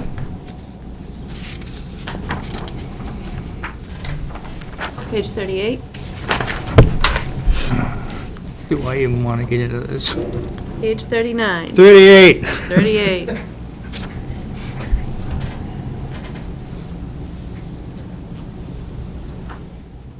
I'm trying to rationalize the vote transportation. We got about the same number of kids that are going. Now, is this, we have the problems with trying to balance, we can get buses or, It's very difficult because, everybody's running vote programs or school programs at the same time. So, we have some kids that go for the first block, so they get taken. Then you have some kids that go at 9 o'clock, so they go to the next 90-minute block. So it's really transporting kids between South, North, Alvern, and Campbell. What I tried to implement when I was in Nashua and oversaw the high schools and the CTE programs was to have the district student, the regional students scheduled as much as possible in first period and fourth period, so it minimizes the travel time during the day. Mhm. But given that they have 4 blocks, and the kids in culinary, they may need to be there first period, and another kid may need to be second and third and fourth. And Nashua has 92% of their CTE students are Nashua students. Yeah. So they run their schedule, for Nashua. nobody's listening, their way. Yeah. And if it works for us, it works for us. Yeah. In Concord, 60% of the students, of the CTE students are out of district, so they're much more cognizant of how their schedule impacts others. And we've done I think a remarkable job at trying to get our kids going all at the Mhm. same time. It's just that some of the things that they, like HVAC is only offered at this time. So that makes it difficult. Okay. Read something to me, because I had cataract surgery, and right now my near-term vision is a little screwed up. What did we actually spend in 2013? Is that 30,000? 30,000. 30,000? Yep. Okay, I couldn't tell whether it was 30 or 38. Okay, Yep. so we spent 30,000 last year for 21 students. And next year, we're talking possibly 25, but probably more like 22, but makes no difference. It's sort of independent. Is it independent of the number of students? The transportation costs? Independent of the number of students? Okay. So, you know, it's 40,000, 2012, then it went down to 30, and now we're back up to 40,000, 42,000. It's a bus. It's a guess, huh? Yeah, well, it's a bus. I mean, Yeah, it's, yeah.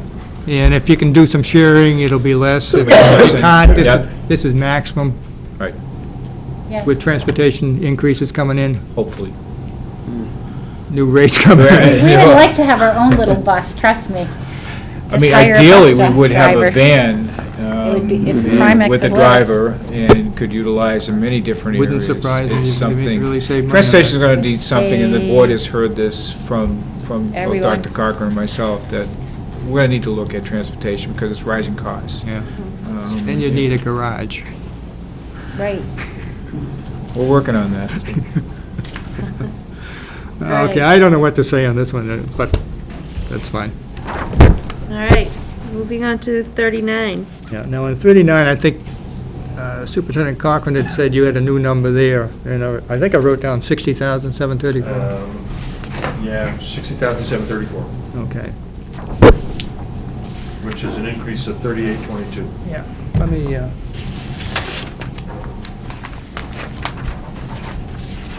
The total reduction from the self-funded is $17,680. yeah, and I got to tell you, I think that is still, even the 60,000 is overstated. At 60,000, it's a 6.7% increase. Yeah, well, you've been running, Before we get the latest transportation news, I would have agreed with you. I'm just working with these numbers right here, and then I know you'll come in with some adders on top of it, okay? But we haven't been running anywhere near that kind of cost. And I'm not sure where it's showing up, whether it's in pre-season or where it is, but, you know, what we run 12, 13, 58, no, $44,000. 43, 44. How much? 43 in 2012, 44 in 2013. Yeah, and to get up to even 60 is, that's a stretch for me, because I don't think you had any additional sports added to this. If you factor out the self-funded stuff, we still got, I factored that out. okay, there's still, we got to have some increase because of the variable cost of inflation that was to be named. We don't know if it's 3%, but there's going to be cost of per mile as well as bus per hour, as well as our conference alignment, who we're playing, in some cases, is further away. Did the new football alignment help on that at all? We went to 3 on the football committee, sent it back to committee because they were thinking that we should have 4. But I think we're going to stay at 3 football conferences. Yeah, 3's for all at least right. one more year. Okay. It'll be 3. But did that save on your transportation costs? No, really, A not little necessarily. farther away. Yeah, sometimes you go further away. That's, okay. So, that could very easily be part, and they're still, they can't even agree to disagree. I got a meeting tomorrow about that, so. Yeah, it was pretty heated up there at the We Undertone. only lost 3 games, there was teams that didn't win, but 2 games that made the playoffs, so figure it out. I Yeah, understand. it was a little frustrating for I think people. also, it's not so much the transportation on football, but soccer and they're the sports that play much more games, and they're the ones that are having to drive, Fall Mountain and things Yeah. like that. I don't think the Berlin. football team It's went there, but crazy. I know the soccer teams have Yeah. made those trips and stuff like that. No, the only thing is, when you do look at what we've been budgeting on this account, year after year after year, and what we spend on this account year after year after year, we never spend what we budgeted. Okay. And I think I heard that the freshman basketball is being reduced. Right. We're not offering that this year. That's listed. Is that one of the numbers you removed, Brian? Is that one of the numbers you removed in your reduction freshman basketball? Yes, should be. I think I backed it out everywhere. Yeah, well, you'd also made an adjustment on the postseason, anticipating that they wouldn't make all the postseason, which is a reasonable assumption. Page 40? Just 1, 2 seconds. Now, are you going to come in with a new page on this, or what are you going to do with it, on this particular? We'll give you a new page. We'll make those adjustments. Okay. Because we could make it and get credit for making the cut, but You can come on. just kidding. Well, come on out tomorrow when you're checking out the parking lot for those porta potties. It Come on probably in, we won't can be make them just, together. probably, they'll go in and fix a few things, and when they print it out, it'll be, throw all the pages off, so you probably get a whole new section. Because it will throw the pages off. Is that, I know it, is that in the budget? Won't be in color, though. It's in Michelle's budget. Oh, God. All set with 39? Okay, 39, yeah, okay. 40? And 40 is a continuation of part of it anyways. Yep. Okay. 41? That's the end of CHS. The easy piece, no. Yeah. No, that's not true, actually.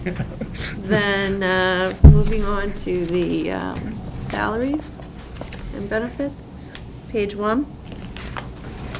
Yeah, now, we had talked about previously about a contracted tutor.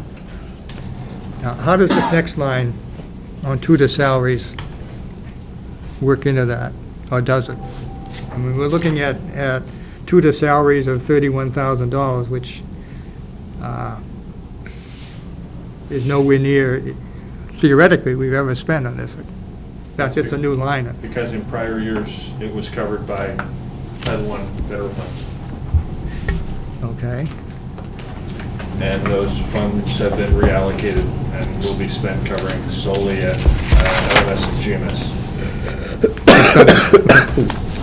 Now, is this a different tutoring than what we talked about earlier tonight?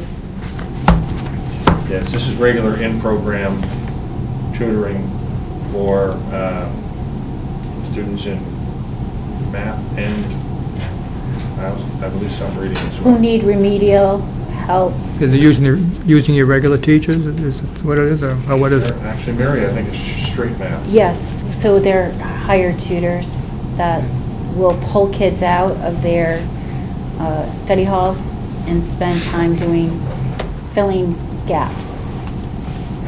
Now, how was that number of $31,000 determined? How's that different? How did you arrive at a number of $31,000 for this line? That's projected this year, given her caseload and working hours. Not on federal funds this year, right? It's not, no. So you can tell me what the year-to-date is on this line item? Not that easily on this one, Bill, but I can. You're going to need to give me a little bit of time on this one. How hard is it? How hard is Is it it? difficult? No. Okay. The time is on the system, not me. Okay. I can get it for you. Now, the change on this had to do with the classification of Campbell High School and the disagreement that the school board had with the Board of Education in New Hampshire. It's why this position is being funded differently and no longer being funded through grant programs of the federal government. Okay. But we always have had this. We've always had the this position. that- We know, and this position fell under that, the classification of high school in need of improvement. We disagreed strongly with how they got to where they got to, and this is one of the positions that the school board made changes on to make that process end in 1 year. And there were other funds that they requested that we take, $30,000 or $35,000, that the school board rejected taking. Gotcha. And also told them that, again, we did not agree with the money nor their process, but if they wanted to give it to us and take us off the program, we'd be glad to reconsider. But Yeah. we agreed to disagree strongly. So this wasn't a case of no longer being able to use federal funds for this. This was a decision that you made, which made sense. We're not Okay. anticipating a change. The total of Title I-A federal funds that the district receives is only about $75,000.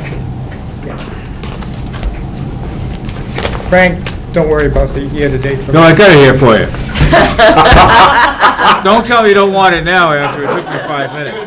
The one you really don't want now. Get it, whether you want it, how's that? We've expended year-to-date $2,323, and we have encumbered $93.29 for a total of $11,652. But I will tell you, I believe that may only be half a year because we were pending what was going to go on with Title I funds. We do not have a budget line for this because it was fully funded through Title I funding. So I believe those numbers only represent half a year right now, and some of it may have already been paid for by through the grant, and we just have to back it out. So there's a little bit of accounting stuff that needs to go on there. Okay. Are you obviously comfortable with what you requested? Would you be comfortable with something less than, based on what you just told me? And I'm not talking big less. I mean, if what I just heard you say, you're not up to $31,000. I don't know. And just I believe that- throw it out. I believe that figure came from Dr. Hino. We can check. We'll try to have an answer. Yeah, By when you go to vote on this, we'll try to have an answer for that line item of what we expect that number to be. Or maybe she can actually go back historically and say this is what it's been being funded through this program the last few years. We'll try to provide that information. Anything else on page 1? Page 2?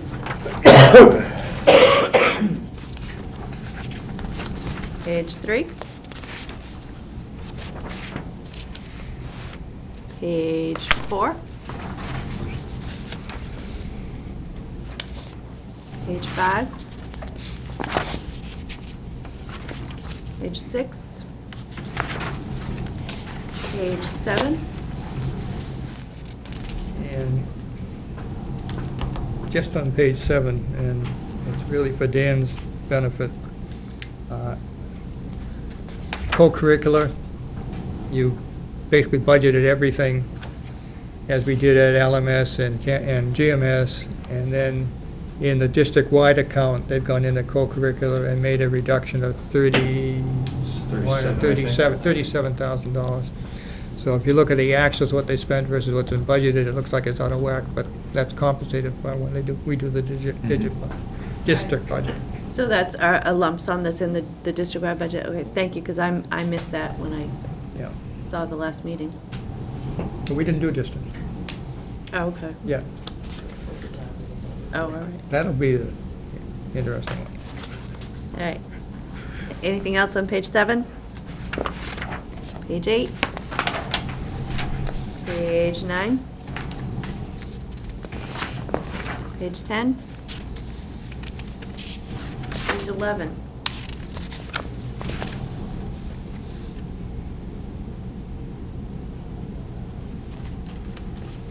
Page 12?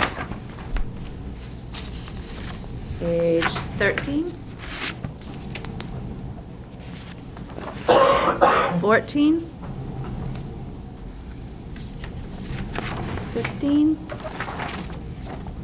And 16 brings us to the end. It looks like he's thinking. No, I'm done. Okay. Look at Laurie, I'm done. She's happy. All right, anything else that we need to cover on Campbell High School budget? All righty then. So thank you. I know this is a lot of hard work for everyone, so we really do appreciate it. Thank you for We'll your see you work. soon.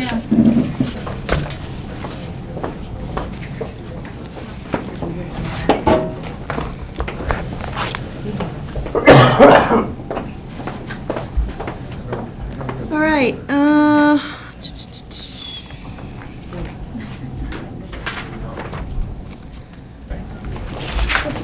next agenda item is the Litchfield School District Planning and Building Advisory Committee update. I'm not aware that, I can give you an update. The decision has been, if that's okay. Decision has been made to focus on GMS, and we've gotten very good cooperation from the town in terms of access to records. And I'm making good progress in putting the information together for the group. For some reason, budget negotiations have happened for the last 5 weeks, and I've been basically what spare time I can to try and put that package together. So at this point in time, we have a partial summary. We still have to do the electrical summary, the exterior summary. The roofing summary is done. The grounds and the swale, I think we have a good handle on, and HVAC. So we're doing this basically in my spare time. has another meeting been set? I hope they have one before Christmas. Could I give you Because a, all of Bill's questions have been pointed in that direction, we've got a good chance out of that. I'll give you a side note. I ran into the fellow who used to be principal down at GMS when my son was there, so that was 30-some-odd years ago. And I told him how you were gonna get the swales cleaned out. He said, "I told to clean the swales out 3 years ago!" It's, Been a battle. I'll just you get the pen? add some commentary there, being very steeped in the history and background of that. The problem at GMS is that the groundwater is within a few feet of the slab, and that swales offlow surface water, and that clearing the swales is a feel-good thing to do, but it's not going to solve the problem of the groundwater being within a few feet of the slab. I agree that there is a surface water problem, but if you have additional surface water, if you can drain some surface water away, you're going to be better off. If surface water was a problem, that would be true. Well, the surface water becomes groundwater. Surface water will percolate down through and become, and add to the water table. But I think you're going to find, all the information I've ever seen, and in the information about that site, is that draining surface water away is not going to do anything to that water table.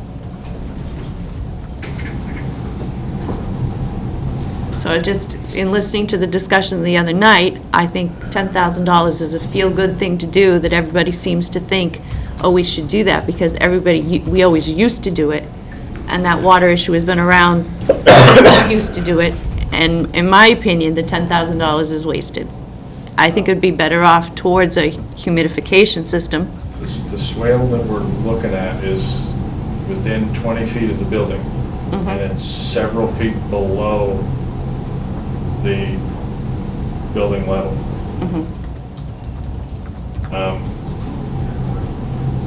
I can't see why water wouldn't run downhill. It would run downhill, and the important thing to do, I think, with the swale is there are drains on the roof, and the drains do go. I would want to make sure that those drains are working effectively. Absolutely. But in terms of the swale, and I haven't seen your proposal, so I can't tell you, you know, what the engineering of it is, but I just know from history's sake that in draining off a little bit of surface water is not going to impact your groundwater, because the groundwater is actually flowing towards the river. PA actually acts as a barrier, and that's why it's become such an issue there. The part of the swale that we're looking at is the part that runs on the south side of the building, down directly to the road and into the drainage there. You can tell it's been a controversial issue for a long time. It certainly has. Certainly has. Okay, has ground samples ever been done? Is it sitting on clay? I'm assuming it's sitting on clay. They've done borings, they've done test wells, there's a whole bunch of data about that. I think everyone would agree with the chair that it's the site and the elevation that is a primary problem. And the only disagreement really is whether or not this relatively small amount of money will make a difference. It's a step in. From May through about the end of October. October's a pretty good month. There is enough water coming into the building, both through a leaky exterior and up from the concrete, that on a bad day they can take almost 100 gallons of water out of the air with 24 portable dehumidifiers. If they don't do that, then we have slippage problems because there's so much moisture in the air. But again, the point that I mentioned at the last board meeting when we brought it up was, where are we dumping that water, and are we just pouring it outside so it's going to run back inside the building or not? Where is our drainage off the roof? Is it actually getting far enough away from the building that we're not just paying the electricity to cycle this out? The rough cost to make the building tight in terms of windows is about $100,000 based on the current costs that we're doing 5 of them. So it is, and if you start talking about asbestos and other things, the building just gets architecturally more and engineering-wise more and more interesting. Yep. Yeah, we've seen all those things, right, Cindy? For these two guys, it's like Groundhog Day for you two. Yeah, me and Bill have seen all the data you could possibly imagine. And always on opposite sides, too. Yep. But we're not going to ask you for a new school, if that makes you feel good. I don't care. You heard it here. No. All right. So that's the Planning and Building Advisory Committee. I'm back on the mailing list so that I'll know when a meeting is coming? Okay. Absolutely. Awesome. See what happens when you miss a meeting, get the Well, list. see, I'm a non-voting member, so I can't really be given any major tasks. Her main task is to make sure that we don't drill down into the minutia with this committee very much. We'll do the minutia, and the committee is the bigger picture piece. All right, anything else under school business? I don't think there's anything else. All right, moving on to town business, general update. The board hasn't met since our last meeting. We don't meet again until the 9th. The part of that meeting is some budget adjustments so we can get the final to you guys. I did forward to the chair the police department union contract language that was sent off. I don't think I've seen Andrew send it off yet, but it'll get sent late in the day today. We will have a summary for you guys on Thursday, kind of all the highlights. Same summary we're looking to push out to the public so they can see what's going on there too. Other than that, you will know more on Monday. All right. Any questions for the town? All right, member input, new business. I just have one comment again that I want to make after watching the last meeting, and this is about the accounts payable clerk. And the question is why it's going from part-time to full-time, and should it be a warrant article? That actually was a full-time position for years and years and years, originally.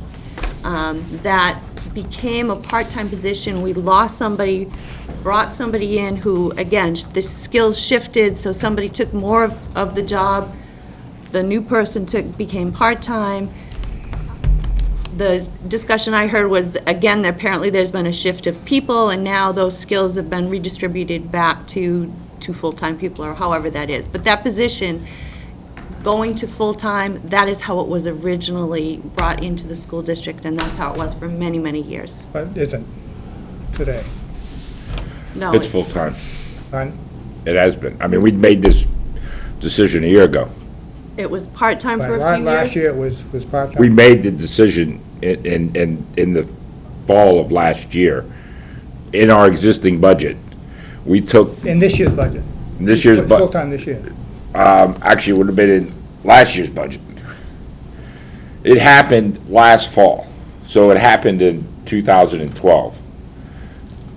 We had new people come in, we had people leave, new people come in, and there was not a match in skills. So we made the necessary adjustments and changes in job descriptions and That's what income the- and salaries. yeah. And basically, we just made this person do what they were supposed to be doing, and this person do what they were supposed to be doing, instead of trying to commingle the jobs. No, it's worth discussion, and there's certainly latitude in there. But, my starting point always is, what was the budget number? And what is it now? And if the budget number, when we looked at it, was part-time, and now it's full-time, then it's the discussion with me. But, doesn't say I wouldn't agree with it, but it's a discussion point. And so not knowing for sure, because I've forgotten where it even was, it's not worth discussing that now until it comes up anyway. But again, my starting point is, was it funded or not? If it wasn't funded, then it's a new position. Well, you know. the answer to the question is, the work and the position for the work that needed to be done is funded. It was funded across two different positions. Yeah.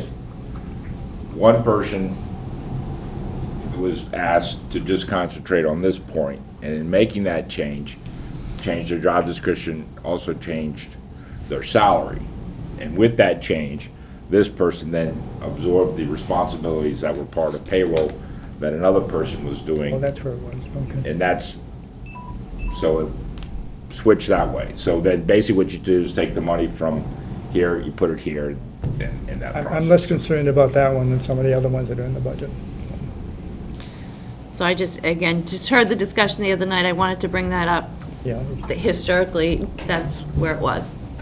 So, anything else? Public input? Hearing none, is there a motion to adjourn? So moved. Second? Made and seconded, all those in favor say aye. Aye. Opposed? All right, we are adjourned. Dan, What? I second. yes. Signage just in here. I haven't even looked at the technology one yet. And that will show that you get that litany of